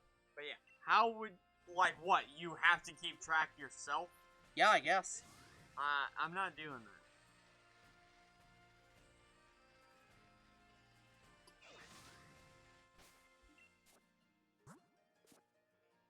Like, if catching a Pokemon, keeping track... What? Stamps? Is Stamps your counter? I mean, I guess technically... Well, eventually you'll run out of that. Why can't I see more than one? Well, you just search Stamps.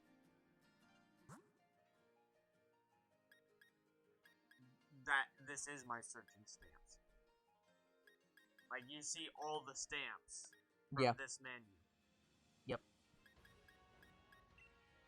Shiny Charms plus 2. Let me trace. Yeah, it's not even, like, as a thing. Like, I don't know.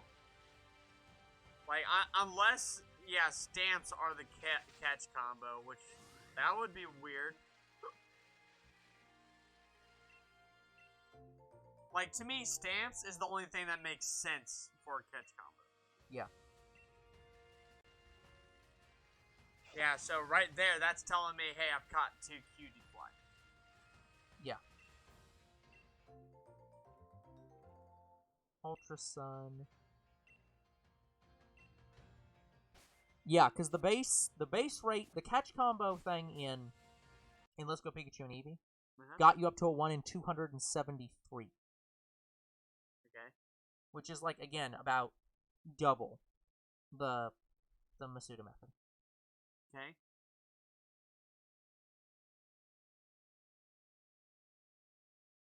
But yeah, I will look up my shiny hunters and see what they say. Mm-hmm. Like, I'll look up each of their videos and say there's a catch combo or whatever. Yeah. So, I'll let you guys know by next episode. But even knowing if there is a catch combo in this game, I still can only hunt the starters with Masuda method. Oh, okay, so just to make sure that you're aware of this, by the way, I know you're aware of some of these. Like, for example,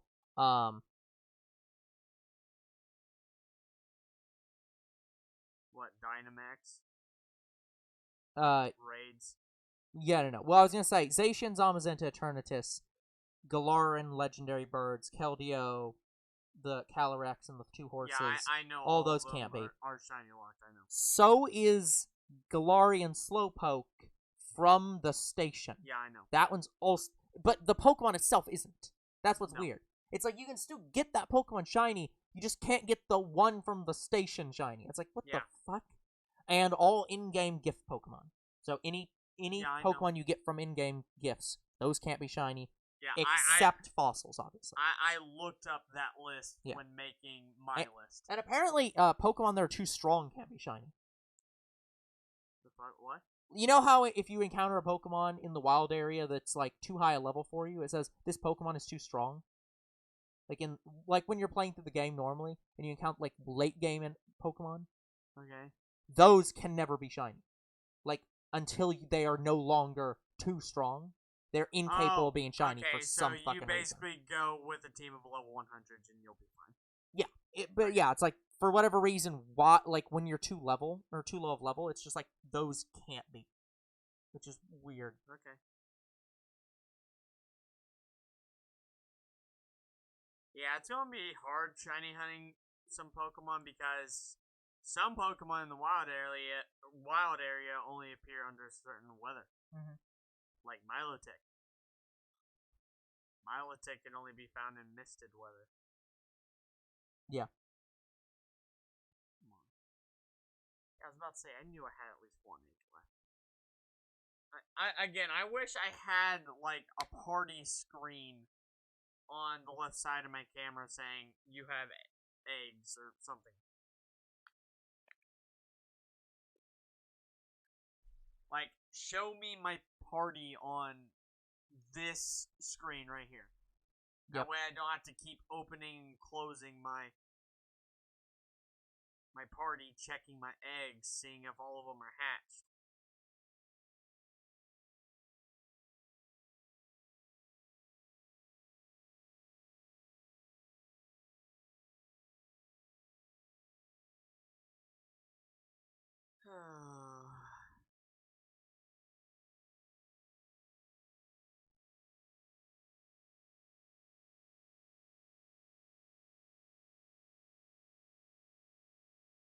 Wow, that was quick. Okay. So. The other sites are wrong, but the rate is correct. Huh? So, okay. To be clear, because we haven't talked about how in-world shiny hunting works. First off, unlike Let's Go Pikachu and Eevee, you cannot tell if a Pokemon shiny until you encounter it. So no Pokemon appears in-world shiny. Ever. Well, Let's Go Pikachu and Eevee overworld, you could see. Yes, but not in Sword and Shield. In Sword and Shield, they never appear shiny on the overworld. You have to run into them to determine if they're shiny. So, here's the thing. But there's also a battle counter. Sorry, it's a battle catch whatever counter. Yes. But it's caught or defeated is specifically the number. Yes. That counts all times, including in trainers, including in max raids, but it doesn't count link battles between players. It doesn't count the battle tower and restricted sparring. But basically, any other time that you have encountered that Pokemon in a battle or caught it, you get that, You get a count. Yeah.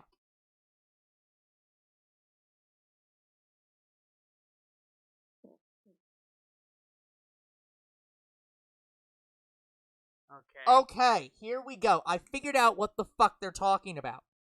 So, okay, I just figured this out. This was not clear. So, for shiny Pokemon. God damn it, it's not going back. So, the normal rate for Pokemon in the game is 1 in 4096, right? Uh-huh. So, as long as you have battled... Actually, it might even only be 20... It might be 2048. They might have cut it again. Let me just check that.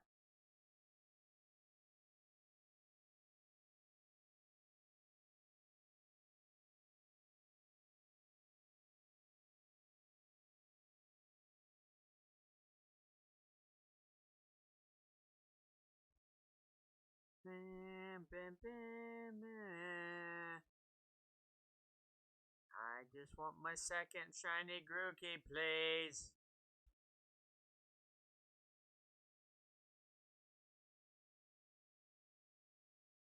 Okay, so yeah, here we go. So, here's the thing about shiny Pokemon. So, there's the battle counter. The battle counter That's it. counts up to and increases the likelihood of Pokemon being shiny, right? Uh-huh.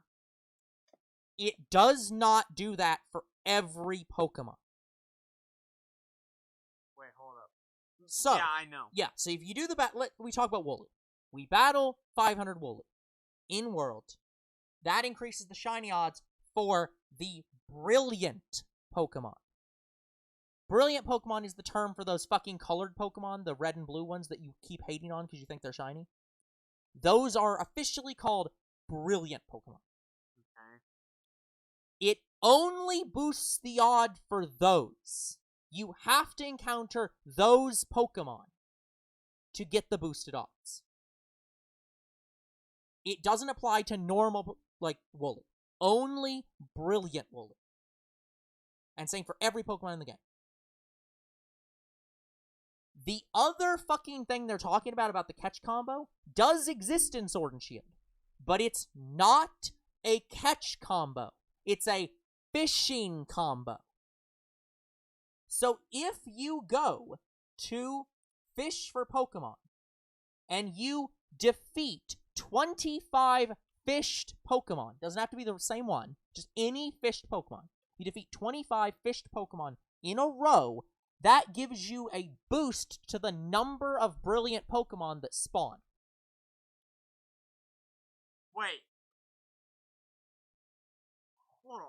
Yes. You're telling me if I go fish for a Magikarp, anything. Yes. it boosts my chance for brilliant Pokemon. Yes. So, and I can read this off.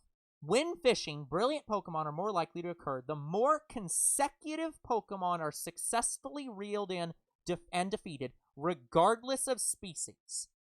If the player fails to reel in a Pokemon, catches a Pokemon, flees from a Pokemon, leaves the area, or turns off the game, their streak is broken and the rate of encountering a brilliant Pokemon via fishing resets.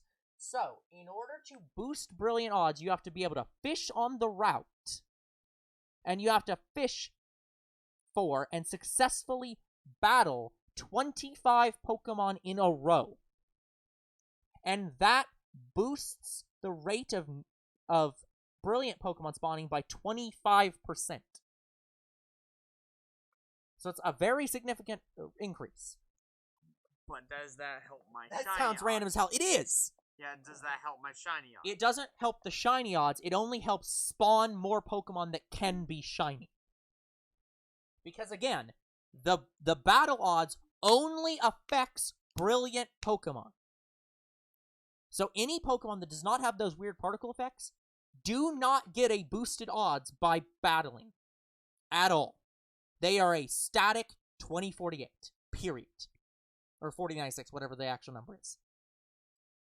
Here's the thing, I don't even know if you can fish on every route. You 90% can't. certain, you can't. So, that's the problem. So, because I don't think you can on Route 1, where Wooloo is. But yeah, so that Pokemon right there. Route 1, but Wooloo can be found on other... Yeah, but let's say, for example, right here, that Pokemon right there can never get a boosted odds. Ever. You only get the Shiny Charm for them. That's it. Nothing else. So you only get 2048, I think. So if I battled this Pokemon right now... If you battle that Pokemon 500 times, or, well, if you get the number to 500, then the odds go up for any of the weird colored that Pokemon, or the weird effect that Pokemon. So you'd have to find more of that Pokemon with the brilliant effect. And those have higher odds. But the normal ones do not get higher odds at all. So the Aura Pokemon? Only the Aura Pokemon have boosted odds in this game. You cannot get boosted odds on a normal non-Aura Pokemon.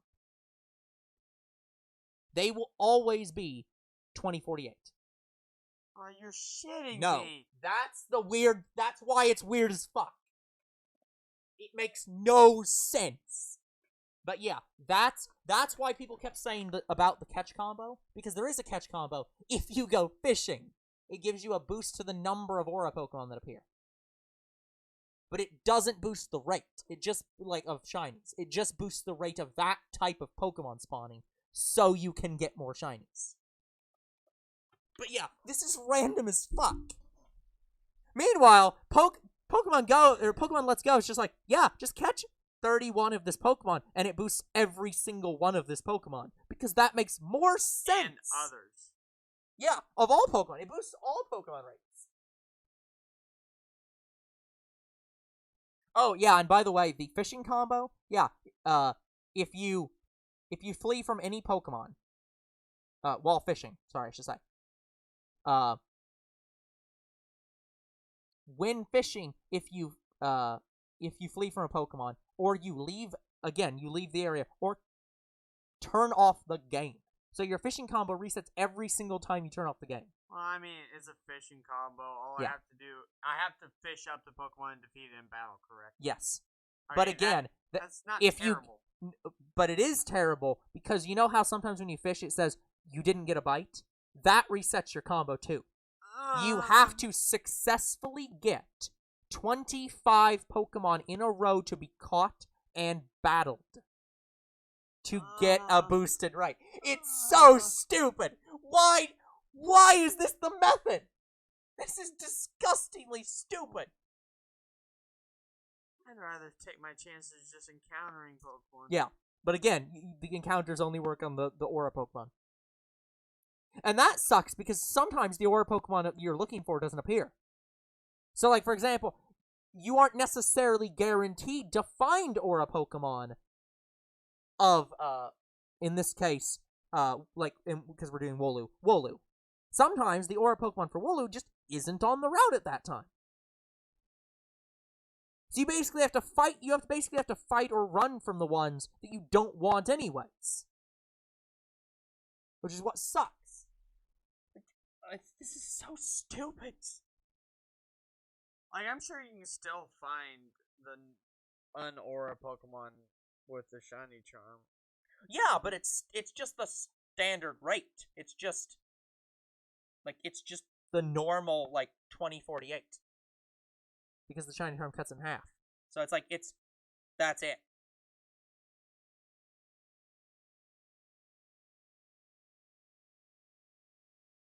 Oh my gosh, I wish it wasn't this ludicrous to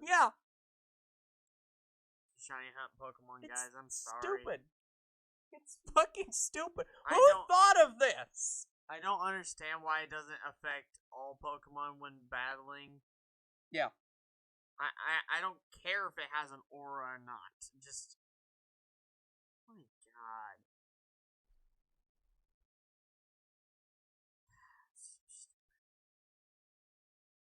But yeah, I am now hatching eggs from a normal Grookey. I put my shiny one away. It doesn't matter, but okay. I know it doesn't matter, but for whatever reason, I just have it stuck in my head. It's like, it's because people think. I'm wondering if, like, the Pokemon Company thought of that. Like, if you put a shiny Pokemon in the breeding station, you'll get boosted odds. You'll get another shiny from a shiny. No. Yep. But maybe they just shiny locked all the Pokemon that is shiny's eggs. No, neither is true. They don't care that much.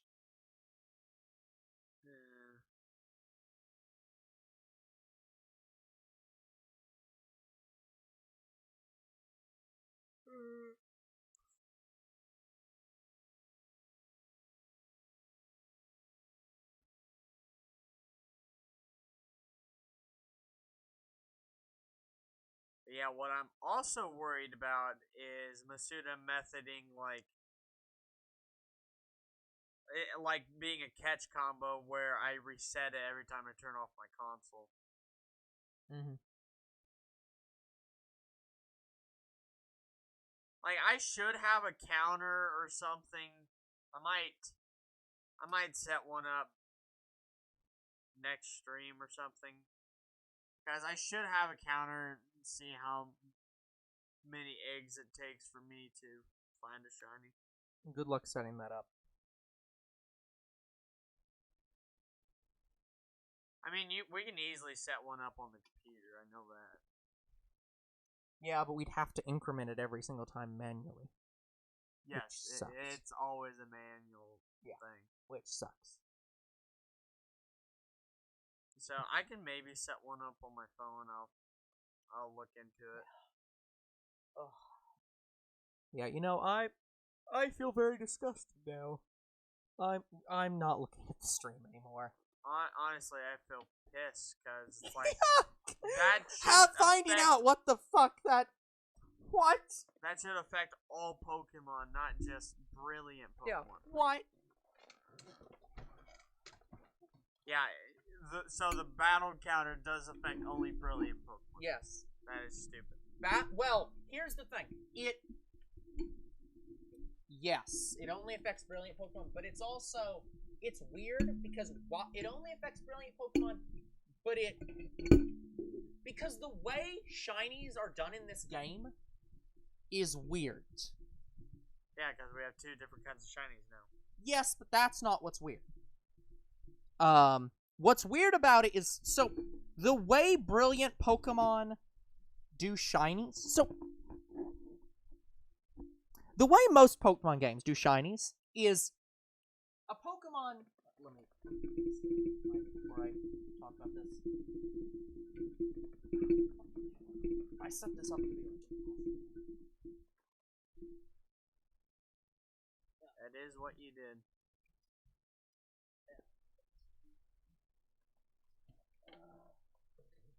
Cap fell off again, and now I can't find it.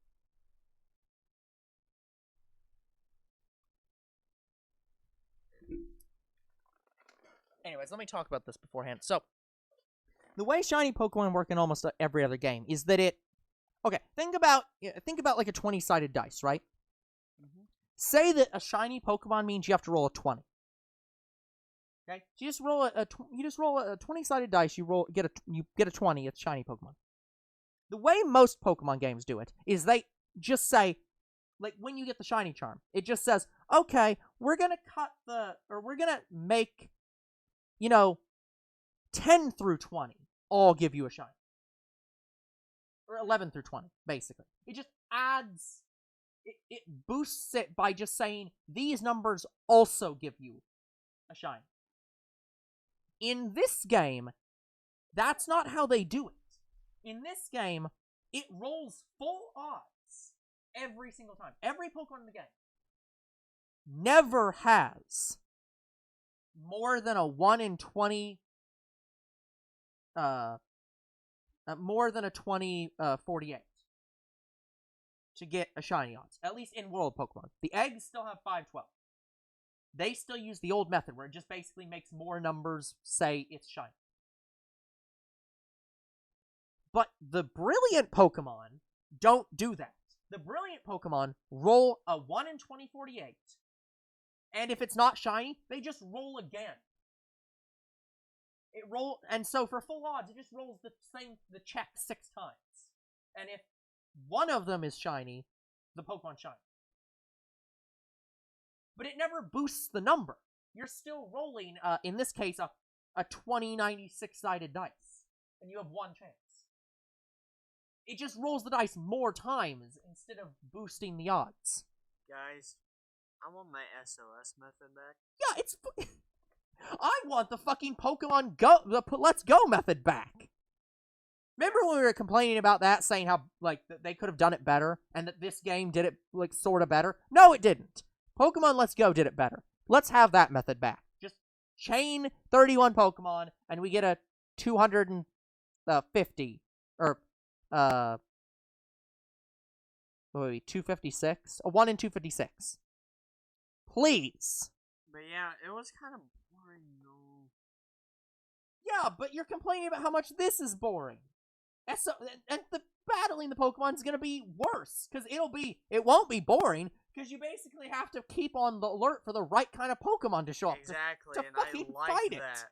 it. It'll be a pain in the ass instead of boring. Congratulations, you're not bored, you're angry instead. Again, guys, I have only shiny filled 1 Pokemon.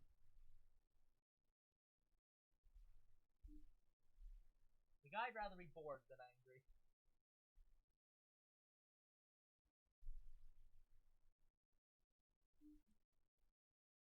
Other option is I don't shiny hunt anymore and I wait for people to trade with me, but I'm not doing that. Yeah, that's passing it off onto other people. And We're passing the pain onto you! I mean, guys, if you want to shiny hunt with us and then maybe donate a Pokemon, that's your business. That's fine. Like, if you want to help us get to the end of the hunt. But the problem is, we need to be able to trade for that Pokemon on camera. Which is difficult. For us right now. Yeah. So that is a future thing we are allowing. If this is how long it takes. Once we figure out a way to do that, we'll do it.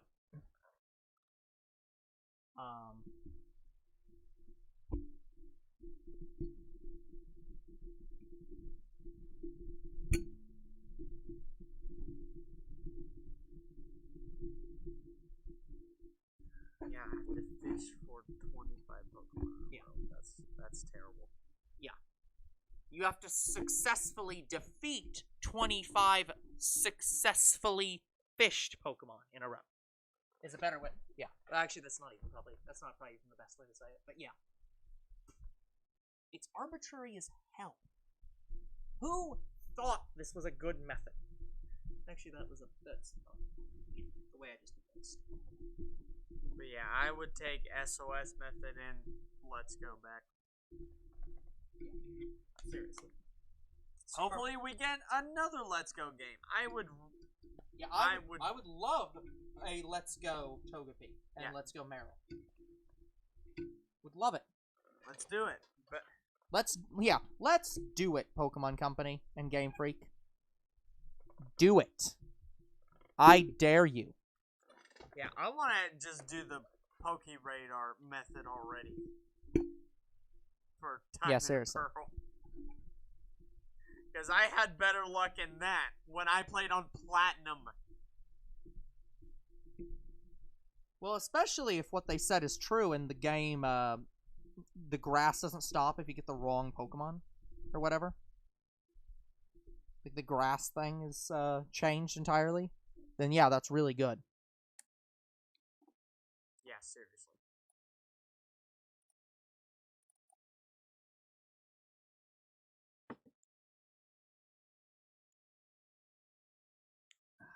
I know Luckily, guys, we're 2 hours into the stream. I know we're complaining about this method a lot, guys, but it's like, this is our first hunt, and we haven't even found one yet. Yeah, I mean, we've technically found one off camera without the shiny charm. Without the damn shiny charm. See, again, the more we talk about it, the more it sounds like the Game Freak has like a secret code in it that it's like if you don't have the shiny charm, you have like boosted odds. That the shiny charm actually lowers the shiny odds, because that would make more sense.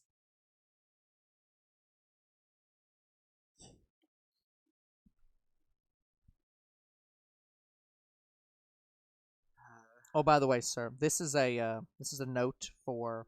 I guess I'm just tired of hunting Grookey. That's fair. Yeah, 10 streams is all I can stand for one Pokemon. Honestly, I was expecting you to say less than that, but yeah. I think I can agree to that. We will just say after 10 streams, fuck it, we're moving on. We don't care. And it will be hilarious if we don't find any Pokemon. Like, we go, like, 3 or 4 Pokemon in and we still haven't found anything. All of them 10 streams. That would be hilarious. It'd be terrible. Yeah, I actually might. We'd be angry. I might lower it to 5.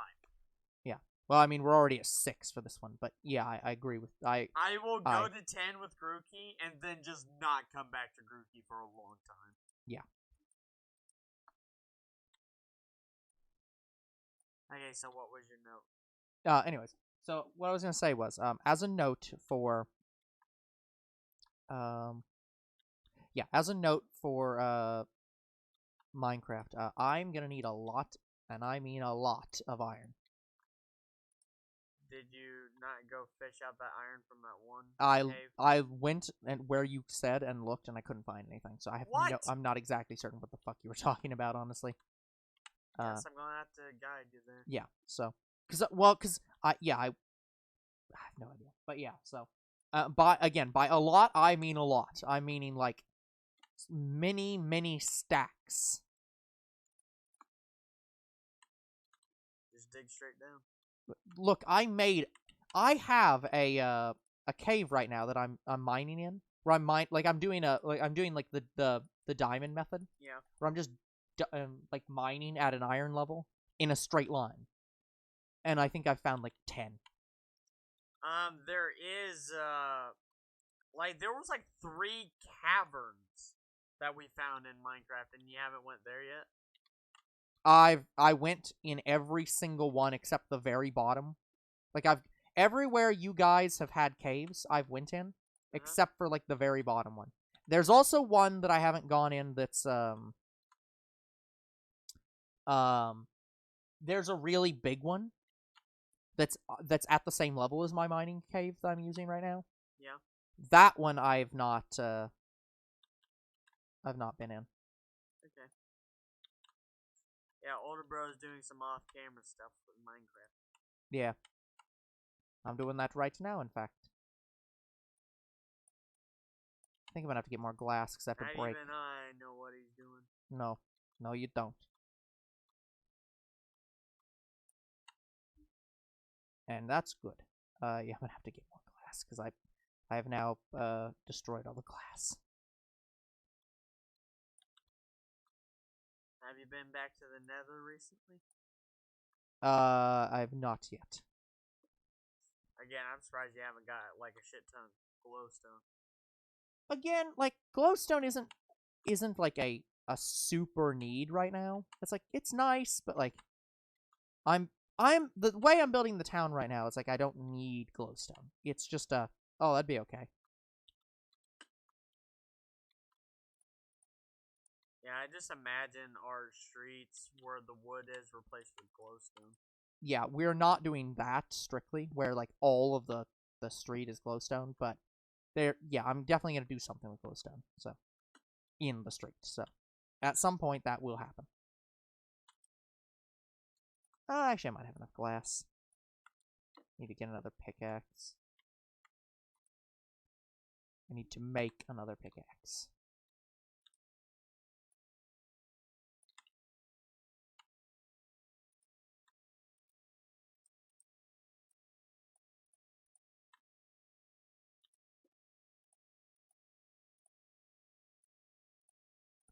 But yeah, as a bit of a we'll call it a hint, like what I'm actually doing. as a bit of an understanding, I'm building our sorting, like new sorting, basically. Okay. But it's gonna be it's gonna need a lot, and I mean a lot of iron.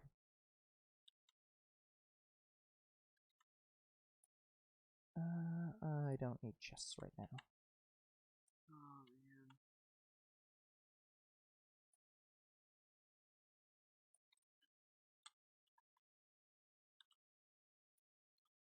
But yeah, the reason I want to go 10 streams with Grookey is because I want to see how long it's gonna take for egg hunting for one Pokemon. Yeah. Yeah, because again, like I said, we don't have we don't have an understanding of what egg hunting looks like in this game. Like, actually. We have... Yeah, because I rarely egg hunt on my own, because I don't really like it. Yeah. I'd rather do the other method, which I know is harder, but to me, that's more fun. And, you know, I'm constantly doing something. I mean, yeah, with my student method, I'm constantly hatching eggs and releasing them or putting them into my PC. Well, I don't have enough boxes to do that with. So... Yeah, exactly.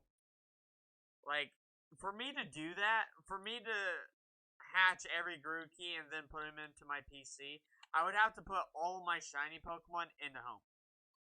And keep them there. Yep. Like, I can't ever take them out. The only Pokemon I would have are my shiny hunting team and my Talonflame. Yeah. And those are the only Pokemon I have in the whole game. And I kind of don't want that. Because I don't... Like, when... Like, say we get someone new and they want to see all my shinies. I don't want to open home every damn time to do that. That's fair. That's fair.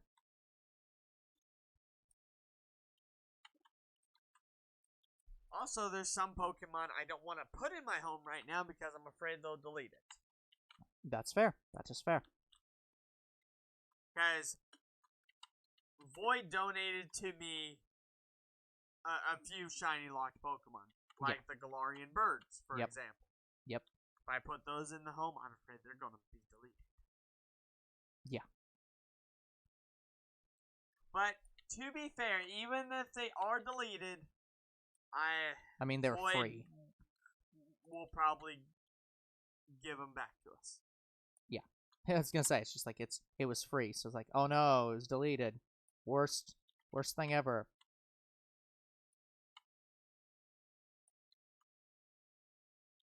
I mean, I hate the concept of them deleting the Pokemon, but I understand why they do delete Pokemon. Yeah.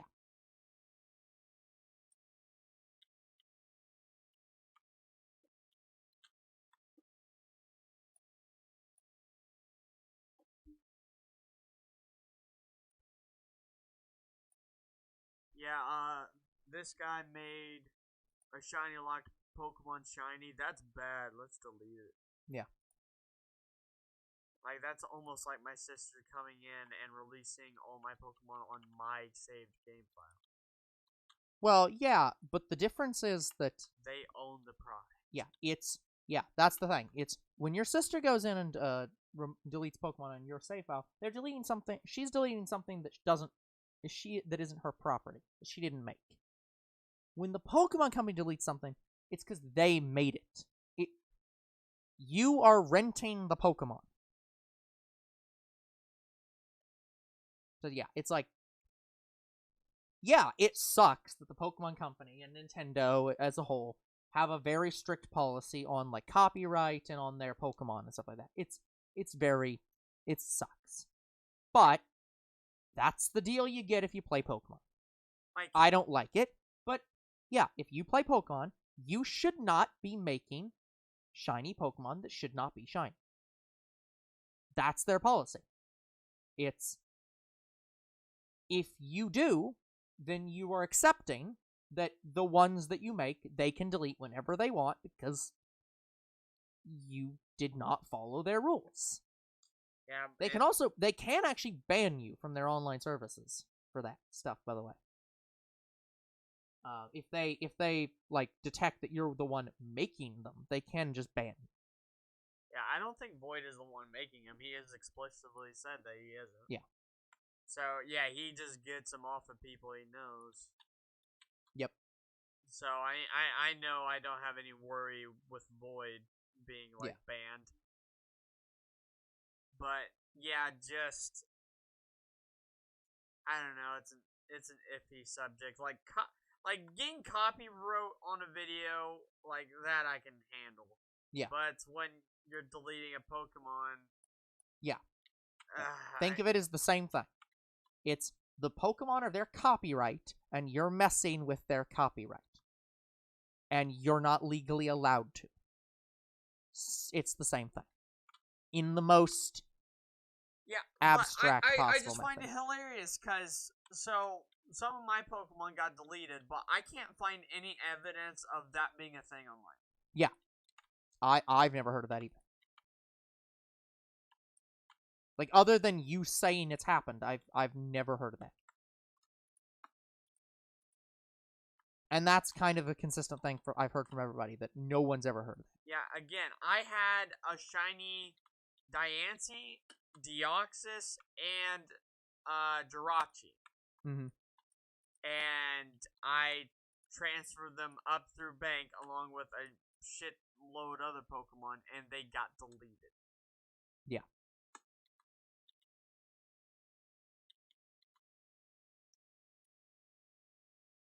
I no longer have those Pokemon, guys. Like, I knew I had them. Yeah. They were in front of my face. I had them in Ultra Sun and Ultra Moon. And as soon as I put them through bank, bank, they were on bank fine. Yeah. But it's when it was transferring up to home when the problem started. Yeah. I have not seen any of my Pokemon be deleted while they are in home. Yeah. It was when I was transferring up from bank. Yeah. So it could just be a bank issue. Yeah. Well, not even an issue, but specifically that they... Like a bank checker. Yeah, they have a check in home that says, when transferring from bank, check for these things. Yeah, and if these things delete Pokemon. Yes, basically. And that makes a lot of sense. And thus why I have the Galarian birds right now, because if they checked Void's home when he put them in there, they probably would have been deleted overnight. Yeah. But again, I have a shiny Meloetta, and I'm not supposed to, because I'm 90% certain that's never been an event. Yeah. And that has sat in my home since I transferred it up from bank. Yep. So to me, that's saying, okay, they don't actively check every profile. Yeah, I'm not certain the method they use. Yeah, I'm not certain either. Because 100%, some of the Pokemon I have should have been deleted.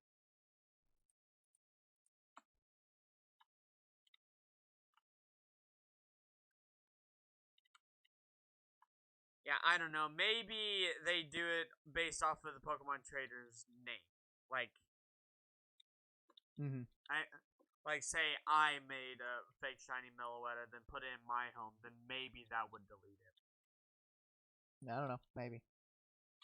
Couldn't tell you, man. Yeah, again, Void. He does this stuff a lot with, I'm guessing, a good number of people. Like, not just us. Yeah. Like, he seems to love trading. Yeah. And I'm pretty sure he said, I've never heard of that. Yeah. He's like, that's a myth. I'm pretty sure Mr. B said that's a myth too. Yep. So, all I know, guys, is I had a Pokemon and it's gone. Yeah. So, my assumption is Pokemon Company deleted it when transferring it up from bank.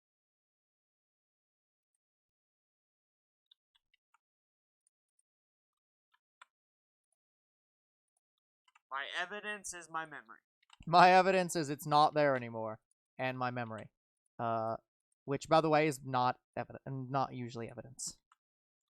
I know, but memories can be faked. The human mind loves to fake its own memories. Yeah, the reason I remember my Diancie and my Jirachi so much is because they were on my team. Yeah. Like, they were my shiny hunt team. Yep. I'm gonna run the second ad, guys, even though there's not, I don't think there's anyone here, and again, pretty much everyone is subbed, but I will run it anyways, just in case.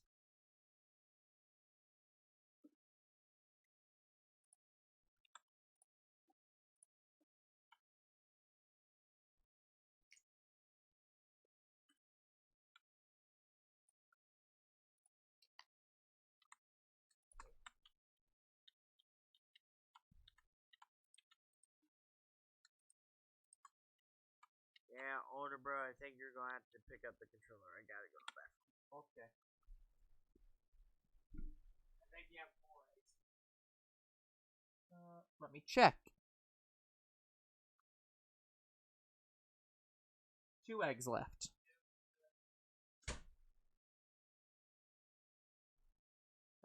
Cutie fly.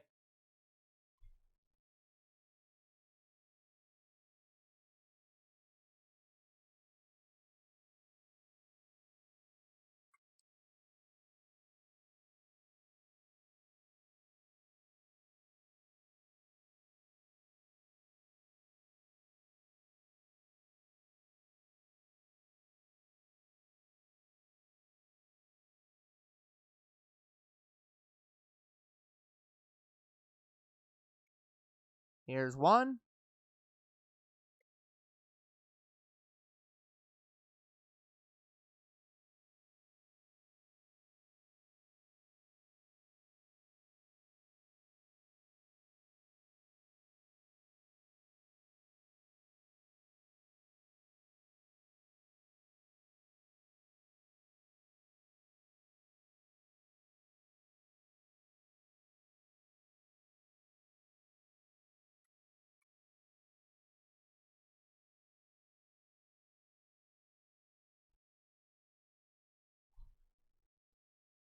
Number 2.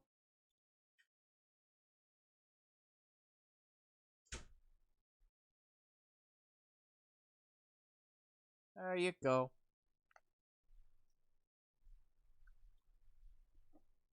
I kind of wanted you to find the shiny while I was You know, I'd love to find it, but I can't do what's impossible. You've done it once. Yeah.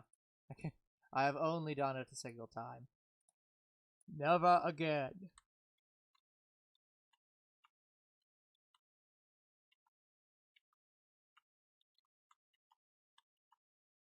Oh,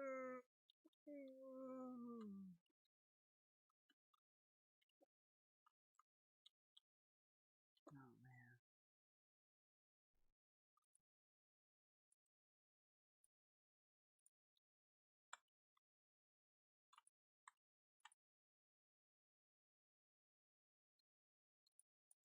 Yeah, at least we did get one new shiny this stream. Yeah. Yeah, technically this Comfey, Comfey, or whatever. yeah, Nebby and its line and Necrozma are technically not new, but it is new to the viewers, I guess. Yeah. So if you viewers want to count them as new Pokemon, go ahead. I'm not gonna stop you. Fuck it. It's just at least with trading with Void, like it's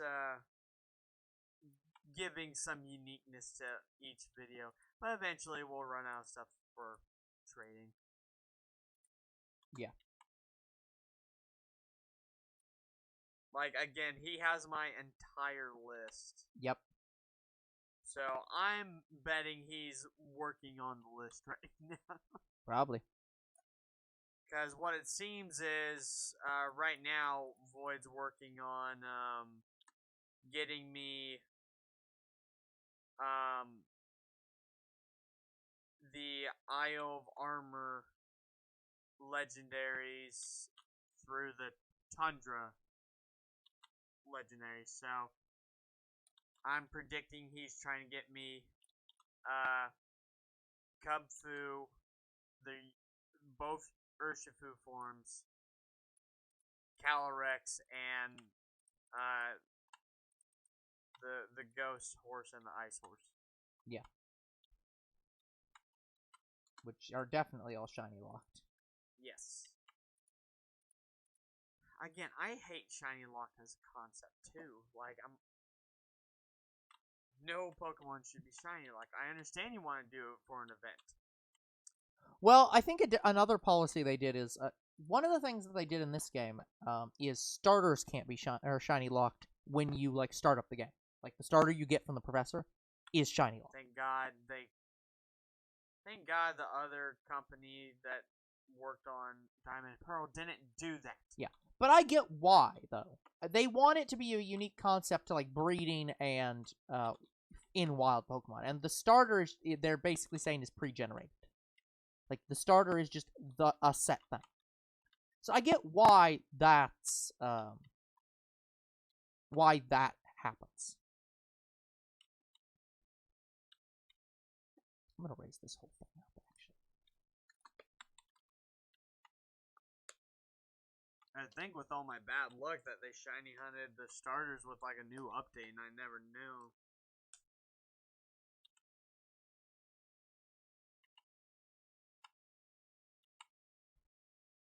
Even though I know that's not true. Yeah. That shouldn't be true, but anyways. It isn't true, but... Yeah, I just hate the concept of Shiny Lock because if they are doing it for an event, they should have a lot of events before the end of the year. Well, to be fair to them, which I, again, shouldn't be, but I am anyways, yeah, world events have kind of made it a bit more difficult to do events. I understand that, but even before the world events, they barely had... Yes, that's why I'm like, I definitely should not be fair to them, because of, yeah, exactly that. Where it's like, yeah, but you weren't doing it for them. Like with Zacian and Zamazenta, they waited until the next games came out. Yeah, and that's usually what, I think that's what they're doing now. They want an in-game, the legendaries to be locked for that generation. And then after that generation, it's fair game.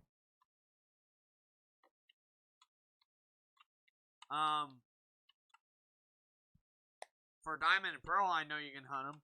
You can hunt Dialga and Palkia in that game, but that's not Game Freak. Yeah. So. Game Freak is, yeah. At this point, it's a Game Freak thing of it all depends on what Game Freak is doing. Yeah, Pokemon Go, I know they do a lot of shiny events. Yeah. That is true. But here's the thing. We don't have time to do those. No. Like, I think they have a Shiny Eternatus event. Yeah. Well, it's coming up. I don't know when it's going to be.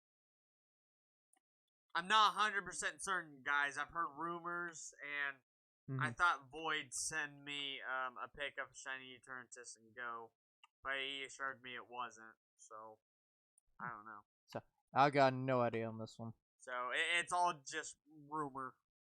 Rumor has it, rumor has it, rumor. Rumor.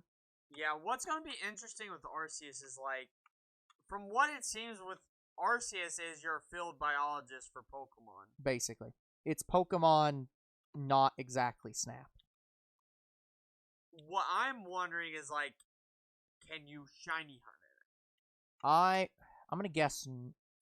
I'm gonna guess if there are wild Pokemon you can catch, you will be able to, on some level, shiny hunt it. But if shiny hunting is possible, will the overworld Pokemon be shiny? That's a good question. Because it seems like in order to catch everything's overworld, even battles. Yeah. What? It won't turn shiny until you encounter it in a battle? Like... No. We won't know until we get to Arceus.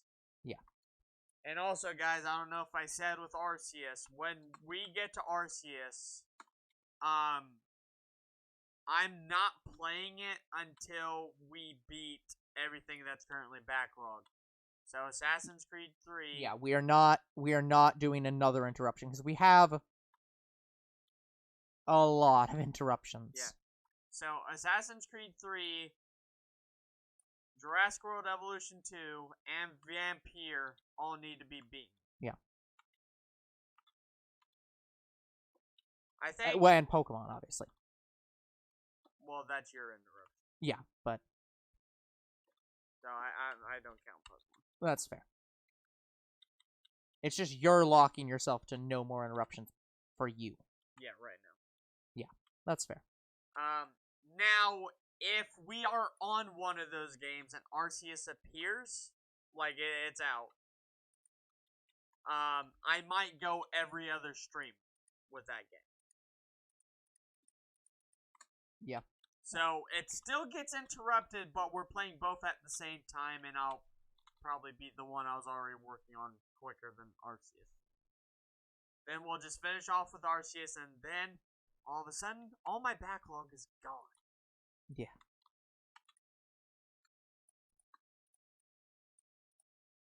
Because eventually I'm going to have to make room for Breath of the Wild 2. Well, and don't forget we have, don't forget. See, he listed all those as interruptions, but we also have to forget, don't forget, guys, that we have, holiday stuff coming up because, we have Christmas interruption. So, like, there's another interruption on the horizon. And Thanksgiving interruption. Yeah, and we have a Thanksgiving interruption this year, which means that that's an interruption immediately on the horizon, like in a few days. That's not for stream. No, it's not, but it's just like, we're gonna have, like, we might literally have 5 interruptions at the exact same time. Like, we might almost literally have every single series we're doing being interrupted by something at once. At least with the Thanksgiving special, that won't be played again until we're done with Minecraft. Yeah, but it's the same with Vampire. It's like, yeah, with Vampire, it won't be played again until we're done with Assassin's Creed 3 and Jurassic World. Yeah. So that's why I'm predicting I'm doing Vampire and Arceus at the same time. Yeah, so it's...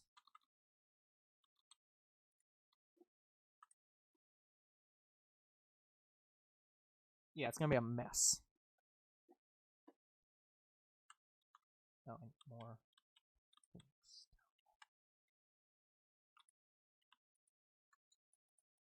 Yeah, also, the Thanksgiving special that we're doing, it's really not that long of a game. That might be fair. Like, not even kidding, we'll probably beat it in like 2-3 weeks max. Yeah. Yeah. Alright. It's that short. Okay.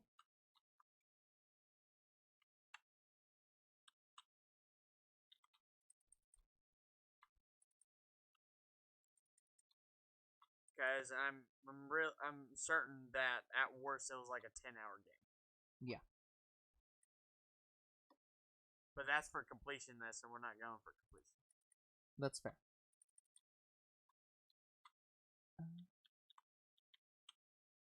And if I remember correctly, we went through 3 levels in the first episode.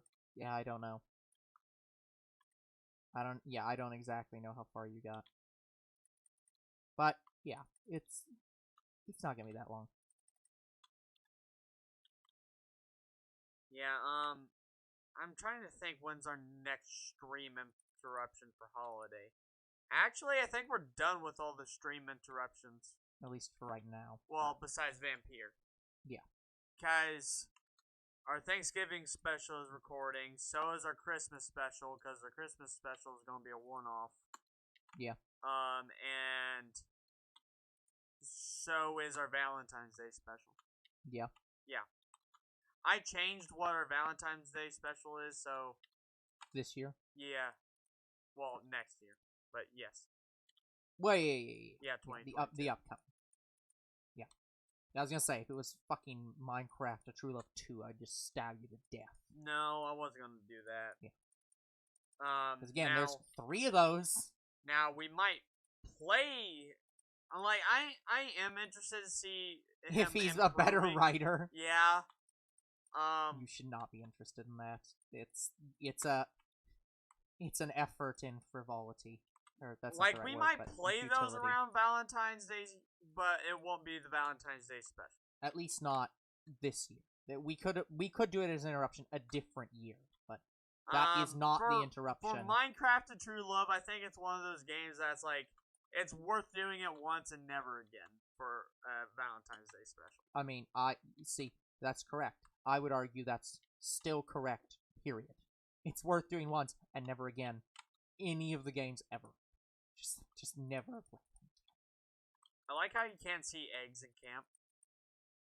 Well, yeah, like the eggs can't come over and play with you. Yeah, you can't just see like a nest of eggs in front of you. Yeah.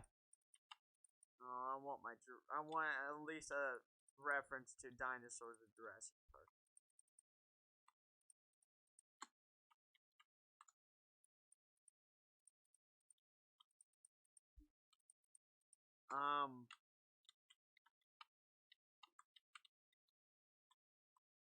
Da da da da da da da.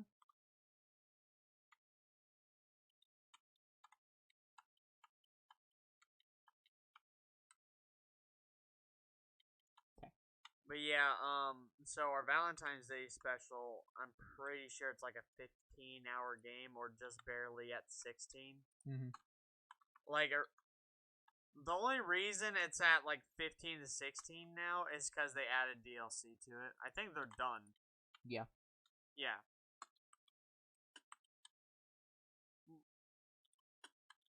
So, like, the base game, that's only like maybe 5 hours maximum. Because I beat it in like one day. Yeah. And 100% in one day. Yeah. Then they added DLC. Makes sense. They added like 4 DLC. So 5 times 4. Yeah, it's like 20 hours right there. So I should stream it, but this game, no. This game cannot be streamed. Yeah. There's a reason why. We'll get into that. When we play it. Yep.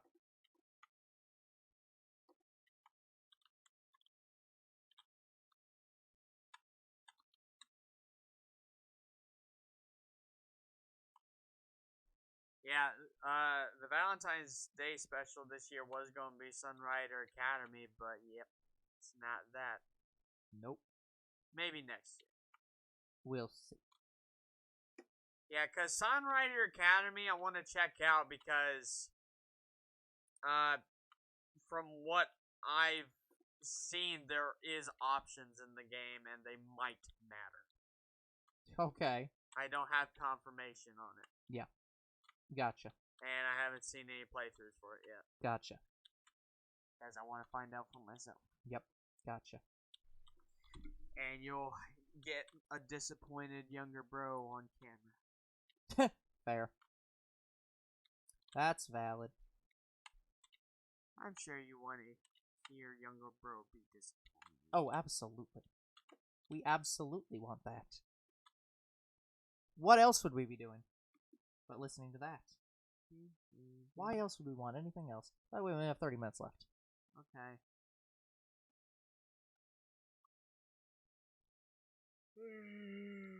Okay.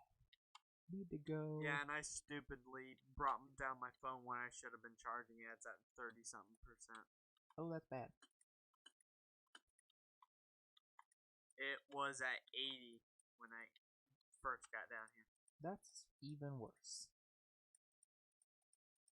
Like, I know it's not going to die, but it's pretty damn close. Yeah.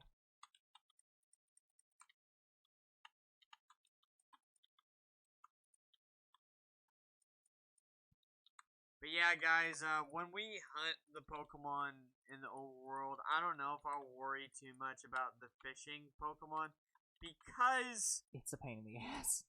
that, and inconsistent. I do not want to be the guy that can't turn off his Switch and enjoy his other Switch games. Yeah. While Shiny Hunting. Well, I mean, I do it doesn't not, take that long to I fish don't Pokemon, want to go though. through another 2 years of that bullshit. That's fair. I'm just saying, like... I want to be able to play my Metroid Dread. I'm just saying, like, you could just do the fishing again. Because the other like, that's basically replacing the catch combo at that point. So it's just, you just have to do that combo every stream. Yeah, just fishing and battling for the Pokemon, to me, is not a big deal. It's really not, though. I will agree. Because it doesn't destroy the combo that you did for, like, battling 500 Rookie D in a row. Yeah, it is not. So. The only combo that gets destroyed is the Brilliance. It is the Brilliance increase combo. Yeah, and I don't like that as a concept either. Yeah. This only increases the chance for shiny Pokemon if it's Brilliant. That's stupid. Yeah, which, as we're calling them, Aura Pokemon. It only affects Aura Pokemon, which is like, fuck you. I hated the Aura in Let's Go because it made me think it was shiny occasionally. Well, now you hate it even more. Yeah, now I hate it even more. Because it's the only Pokemon that are affected to be shiny. For the damn combo. Yep.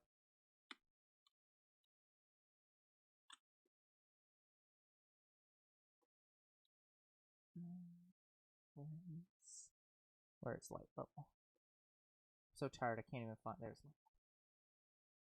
But yeah, guys, if we have nothing but interruption series in 2022, I might just put a cap on some games, even if I really want to play them. Yeah. Yeah, that's definitely a thing we're gonna have to go into if this becomes like a much bigger thing than we think it is. Because yeah, obviously we don't want to have only interruption games the rest of the damn year. That'll be a pain in the ass. So please no. So I might limit what games we play. Yeah. Like I've already limited myself now, but I might have to limit myself even more. Yeah. Like I might have to limit myself to maybe 3 franchises. And we all know the franchises I'd pick. It would be Pokemon for number 1. Yeah. Jurassic Park, Jurassic World for number 2. Yeah, the nice thing about Pokemon, though, is Sword and Shield has now been out for, like, 3 years, right? Yeah. Something like that. It's like, they only have new games come out, like, every, like, 2 to 3 years. Yeah, but we're getting Diamond and Pearl, and then straight into Arceus. That is true. This is one of the only times where they've had this short of a back and forth. Turnover, I guess would be the right word for this. I was expecting Arceus at the end of 2020. Yeah. Nope.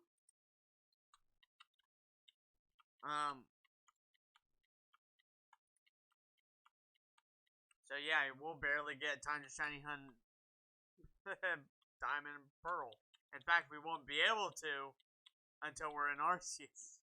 So we might just move on to Arceus. I might just say fuck it to Diamond and Pearl. Well, again, we don't even know if you can shiny hunt in Arceus, so let's not make plans for things we don't understand. That's true. Like, we have to know it's possible before we do it.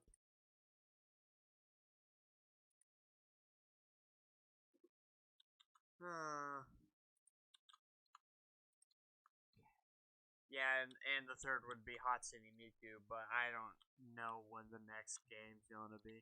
It seems like they always have like a big gap between games. Yeah.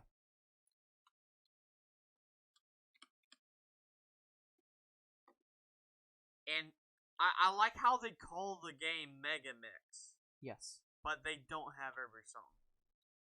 Well, it's not Hatsune Miku Ultimate. Yeah, like Total Song Edition or something. It's still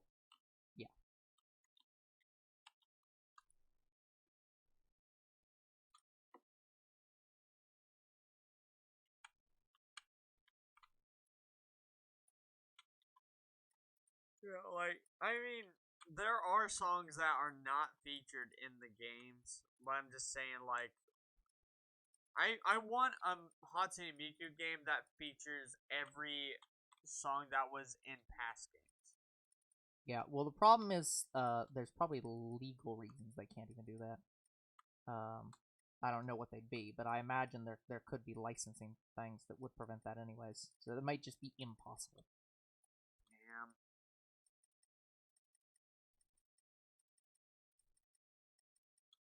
Apologies if you're hearing mouse clicking, guys, because I am building a building at the moment. And I'm, yeah. You fly! I didn't even see it.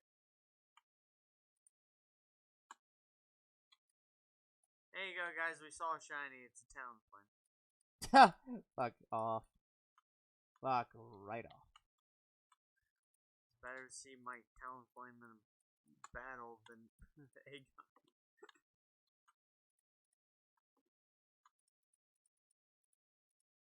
Just be happy it's not, there we go. Hold on. Just be happy it's not one. I'm losing track of my mind. Where I get you on my mind? No, I don't have you on my mind. At least it's not the battle where you had to, like, yeah. It's not the battle where you had to, the battle where you had to level up all the eggs, and prevent them all from, evolving, which was hilarious. But, and prevent them all from evolving. Yeah. That was very funny, I must admit.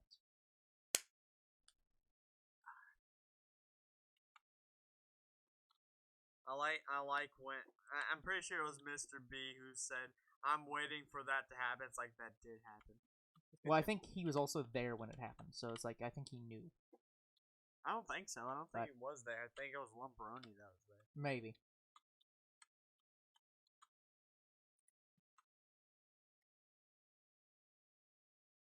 Yeah, I like how Mr. B has the blue mushroom and Lumperoni has the green. Yeah, well, I think that's because he's been subbed longer. Because it's, you know, they level up. Oh, 1 up mushroom versus, I think, 3 up. Or maybe it's 2. Wait, so Blue Mushroom is saying that he's been subscribed for a long time? I don't remember my own badges. Yeah, that's what badges are.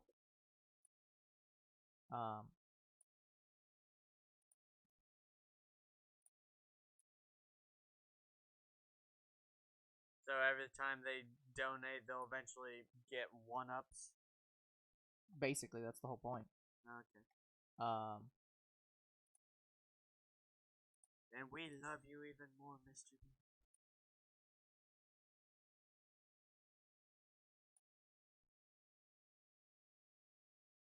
Yeah, here it is. Subscriber badges. So yeah, green is a 1-month subscriber. Red is a 2-month subscriber. Blue is a 3-month subscriber. So Mr. B is on his 3rd month? Yeah. That's great. All the way up to 1 year. Where we don't have a 1.5 or 2 year badge right now. Not that I don't think we can't. I think we can make them. We haven't. We should make the Lord Mushroom be the final one. Yeah. Or the star be the final. Like the...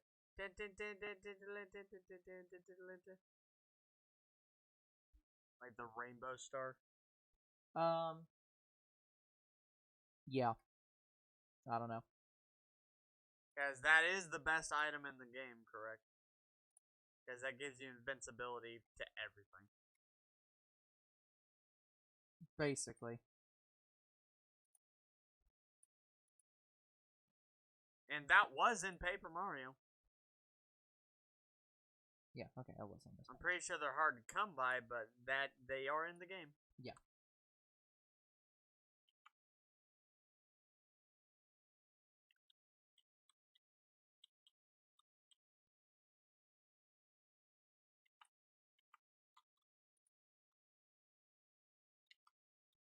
Yeah, aren't you happy I got the rest of the map? Sure, happy. Whatever. Did you ever find Sis's village? Well, okay. In actual statement, hold on. Let me put some crap away. So, I yeah, all that goes. Oh, and good. So actually, I'm pretty sure I did find her village. Because I said that the last time I was talking about it. I was like, I found a village. So I'm pretty sure that is the one she was talking about. However, you also technically now don't have all the map because I've added more slots. I actually also added more map.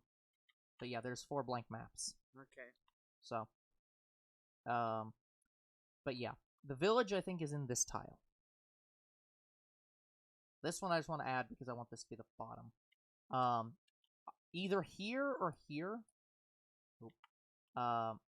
In one of these squares, there was a cool thing that I would like to visit, but we have to find it. We have to find it again? Yeah, because I found it while being lost.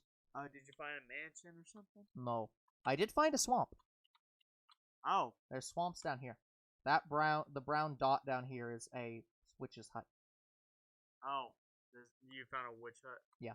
We have to go raid that. Well, I don't think there was even anything in it. It was pretty much empty. Yeah, I found empty witches' huts before. Yeah, so. But yeah, so. I hate fighting witches. Yeah, they suck. Witches suck. But yeah, so. Wizards is where it's at. Yeah. The other thing that sounds like a plot point, like yeah. a Harry Potter book. Yep.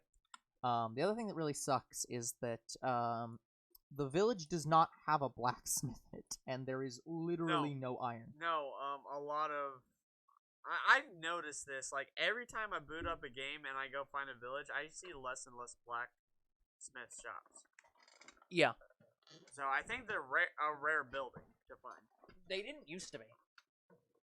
No, yeah, I remember finding them almost every town. Then again, they may have completely removed them now, because the new blocks they added to the game, those are for villages, because they create. You know how villagers have. You know how there were farmers and stuff in older versions. Now those are professions, and you have to put blocks in the village, or they have to spawn in the village. And the villagers can assign themselves to that block and become a profession, which gives them new traits. Oh, that's interesting. So, it's possible. So, like, we can get a diamond villager. Well, no, it has to be those specific types of blocks. So for example, the cartographer's table, that is a profession block. Okay. And you get specific trades for that if a villager has that block assigned to them. And same thing with the blast furnace that I have in one of the buildings. Okay. That's a profession block, and pretty much all the new custom machine blocks. Those are all profession blocks. So. Okay. Yeah. But yeah, there is a village over there. There are obviously trades we could do to get emeralds. Yeah. So yeah, the things I would really like to find are mansions, which are usually in jungles. Yep. Ruins, which is under the sea. Under the sea! And there's something that you find in the desert that I can't remember. Is that temples? A temple, yes. Yeah. Oh, by the way, did I talk to you about the new version? Like, I think it's 1.18. Caves Part 2. Caves for the caves and cliffs or whatever the new update they're doing for mountains. And caves and stuff. No, I don't know. By the way, we have 15 minutes. Okay. The last update to Minecraft was supposed to be like caves and cliffs, I think. but the update was so large and was taking so long, they split it into 2 separate updates. So that's why. So this version got like mountain goats and a few other things in it. And the new version's coming out. Okay. For mountains. It's the whole update is basically adding a fuck ton new biomes for mountains. It also changes world gen by a lot. So first off, they added 64 blocks up that you can build. Oh. And 64 blocks down. So they're decreasing where bedrock is. No. Well, yes and no. So, how the game's going to work now is there are now negative heights. There is a below 0. Oh. And you know that the deep slate that we keep finding, but yeah, that's like not rare, but it's like not there's stone and deep slate at like bedrock level. Yeah, that's not a thing anymore. Now under a certain level, stone becomes deep slate. So there is no stone under a certain level, and it's all deep slate. And the deep slate ores only spawn under that level because there's only deep slate there. That's kind of nice. Yeah, it's fucking nice. Now here's the thing. When the game updates and we're playing on this server, Yep. we'll update the server.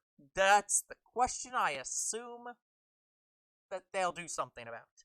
Usually the way it works is that they old chunks don't change the generation, but new chunks will. But I have no idea how they'll do it since they're literally changing spawn height. How the fuck that's gonna work. So they'll probably will just have some kind of script where it says like move bedrock down 64 levels, change all stone below this level to this, change all ores below this to deep slate versions of those ores and stuff like that. And it'll just execute a script on launch. But I have no idea how it'll work during. Yeah. We might be playing an older version of the game. I was gonna say I think they said the update's coming like the end of the month. Okay. Like the 31st or something. Okay. I don't remember, but it's not very long from Minecraft now. getting popular. So again. it is very possible that we're gonna hit. It is very likely. In fact, it's nigh impossible we won't be playing the game still when that update happens. So, which is perfect we have timing. no idea what's gonna happen when that happens. Perfect timing again. Yeah. Yeah. So that's gonna be fun. Oh, they also completely redid like the ore generation itself. So ore no longer spawns the same way. Okay. Because one of the reasons they added 64 height is because there's now going to be like super tall mountains, and ores can now spawn in those super tall mountains. So there'll actually be ore generation above the current, like basically above the current clouds. There will be ore generation. Behind the clouds. Let me see if I can find the ore generation chart, because there is a I wonder if they'll put non-final ore generation chart. I wonder if they'll put heaven on top of mountains. People have been asking them to create the Aether for quite a long time now, and they keep not doing it. Yeah, I was gonna say, is the Aether always been like a mod thing? Not exactly. The original concept for the end was to be the Aether, and so pre-builds of the game had the Aether. And and then the end replaced it. So it used to have like the pre-builds and stuff used to have like you were up in the sky and there were and basically on the clouds, but the clouds are like snow. And there were snowmen that threw shit at you. Okay. And some other things. But yeah, it became the Aether mod basically spawned from that. And I've never been able to install that successfully. I have no actual idea how to get that to work correctly. Oh man. It's just borked. Like, I think I've seen Aether mods or something similar. Yeah. Because I remember a mod where it's a new place. You have to make this portal with glowstone. Yeah, it's glowstone with a water bucket. With a water Yep. bucket. That's Aether mod. And you go to a place where there's unicorns, and it's like... Yeah. It's basically Skyloft. Yes. That is true. Yeah, so the current ore chart that is non-final is that... So, the current ore chart is that, basically every single ore in the game is linear. So what that means is like, what's the best way to word this? So, for example, if you're mining gold, it does not matter what Y levels you're at, it will always be the same chance of having ore of gold, within a certain range. So, for example, and this chart is struggling to load. So, for example, it's hard to read this damn chart because it's too fucking blurry. I'm gonna have to get a better chart. That's blur. Yeah, it's like fucking disgusting.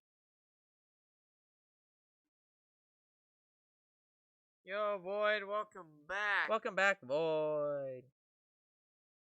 Yeah, I can't get the chart to load properly, but there is a generation chart for it. But basically, so for basically every ore in the game, we appreciate you, Void. We do appreciate you.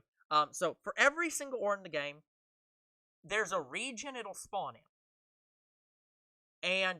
But they're all static. So coal has the same rate at every level it will spawn at. The only one that isn't is Lapis.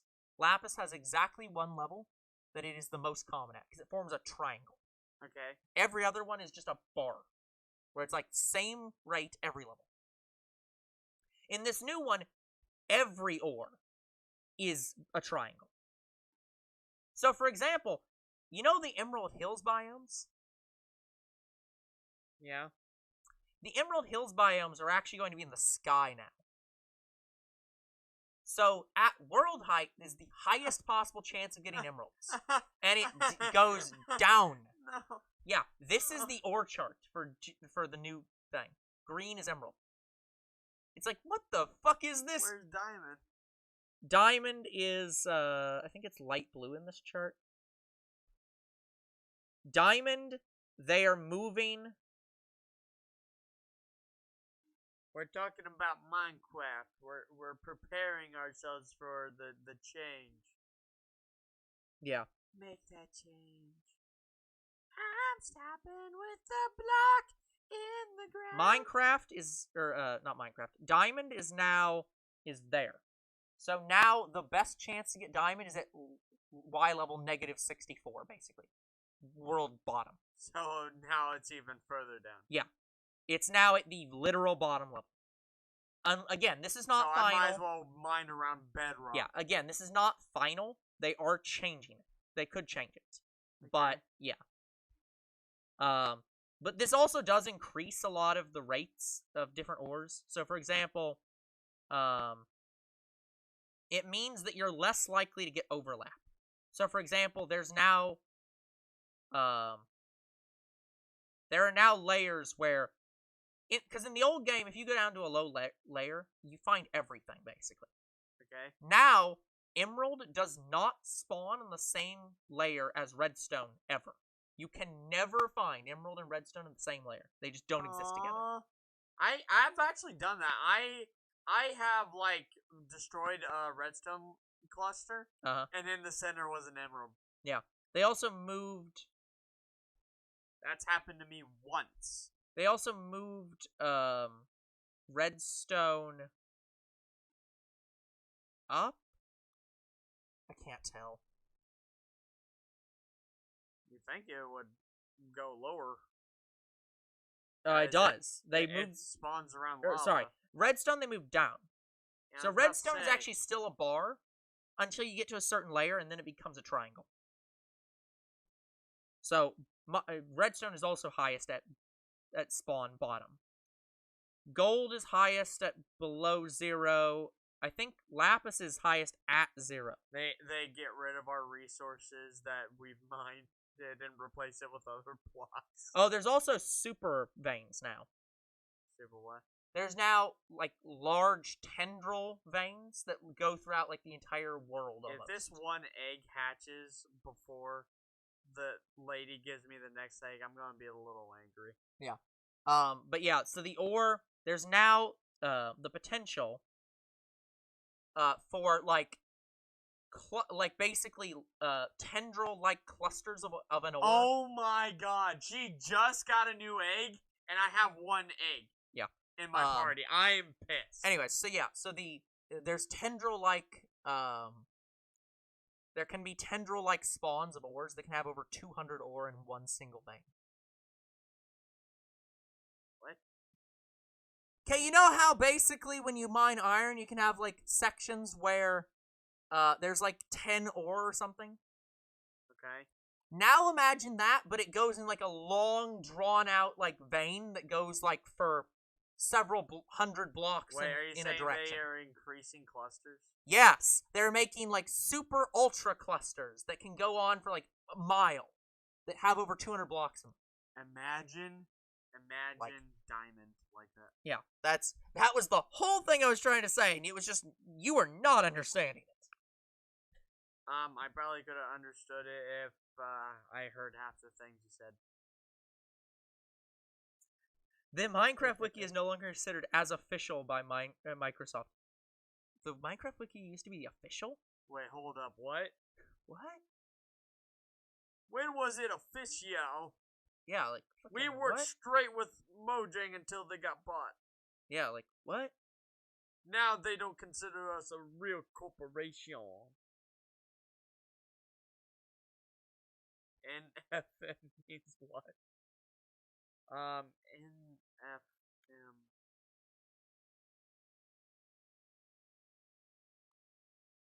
Good question. Oh, I don't. She doesn't have the next egg. NFM.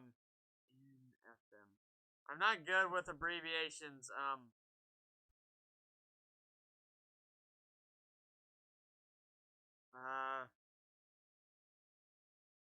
Oh, wait. Didn't I make a joke about this? I don't know. Yeah, I did. Non-flamboyant man.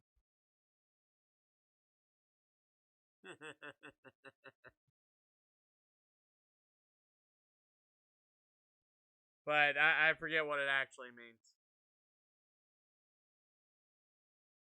Not for me.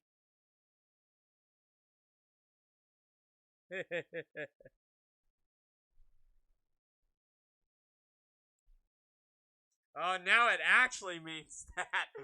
Ever since I said it. It was some weird shit. Yeah, non-flamboyant man, remember? Yeah. Some weird shit.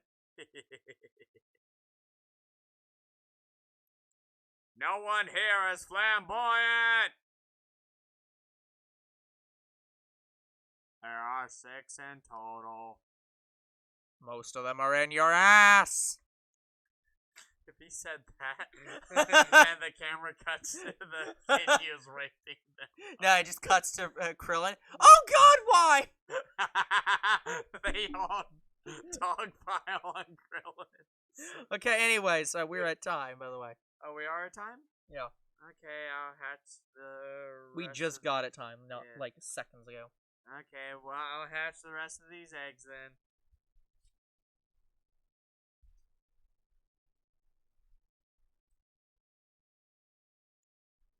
Yeah, not for me is I love that as NFM. That's a great acronym. Yeah, I might have posted like the list in our Discord, but I don't think I posted the rules. Yeah. Yeah. I'm so tired. I'm going to fall asleep Again, tonight. guys, I'll look into my Switch connecting to my phone's internet. I know it can. Hershey does it with his phone all the time, with his consoles. I just gotta remember how to do it. I know it has something to do with Bluetooth.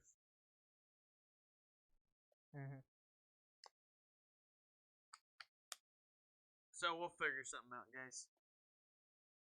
And would you know, none of the Grookey I hatched were shiny today. Not a one.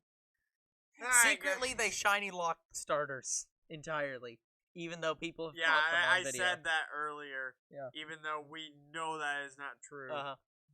Alright, that is going to be it for today's episode. So like and subscribe to our YouTube and Twitch. Comment to our videos. We do read them. Follow on Twitch. We'll deal with trades later. And we'll see you guys next time.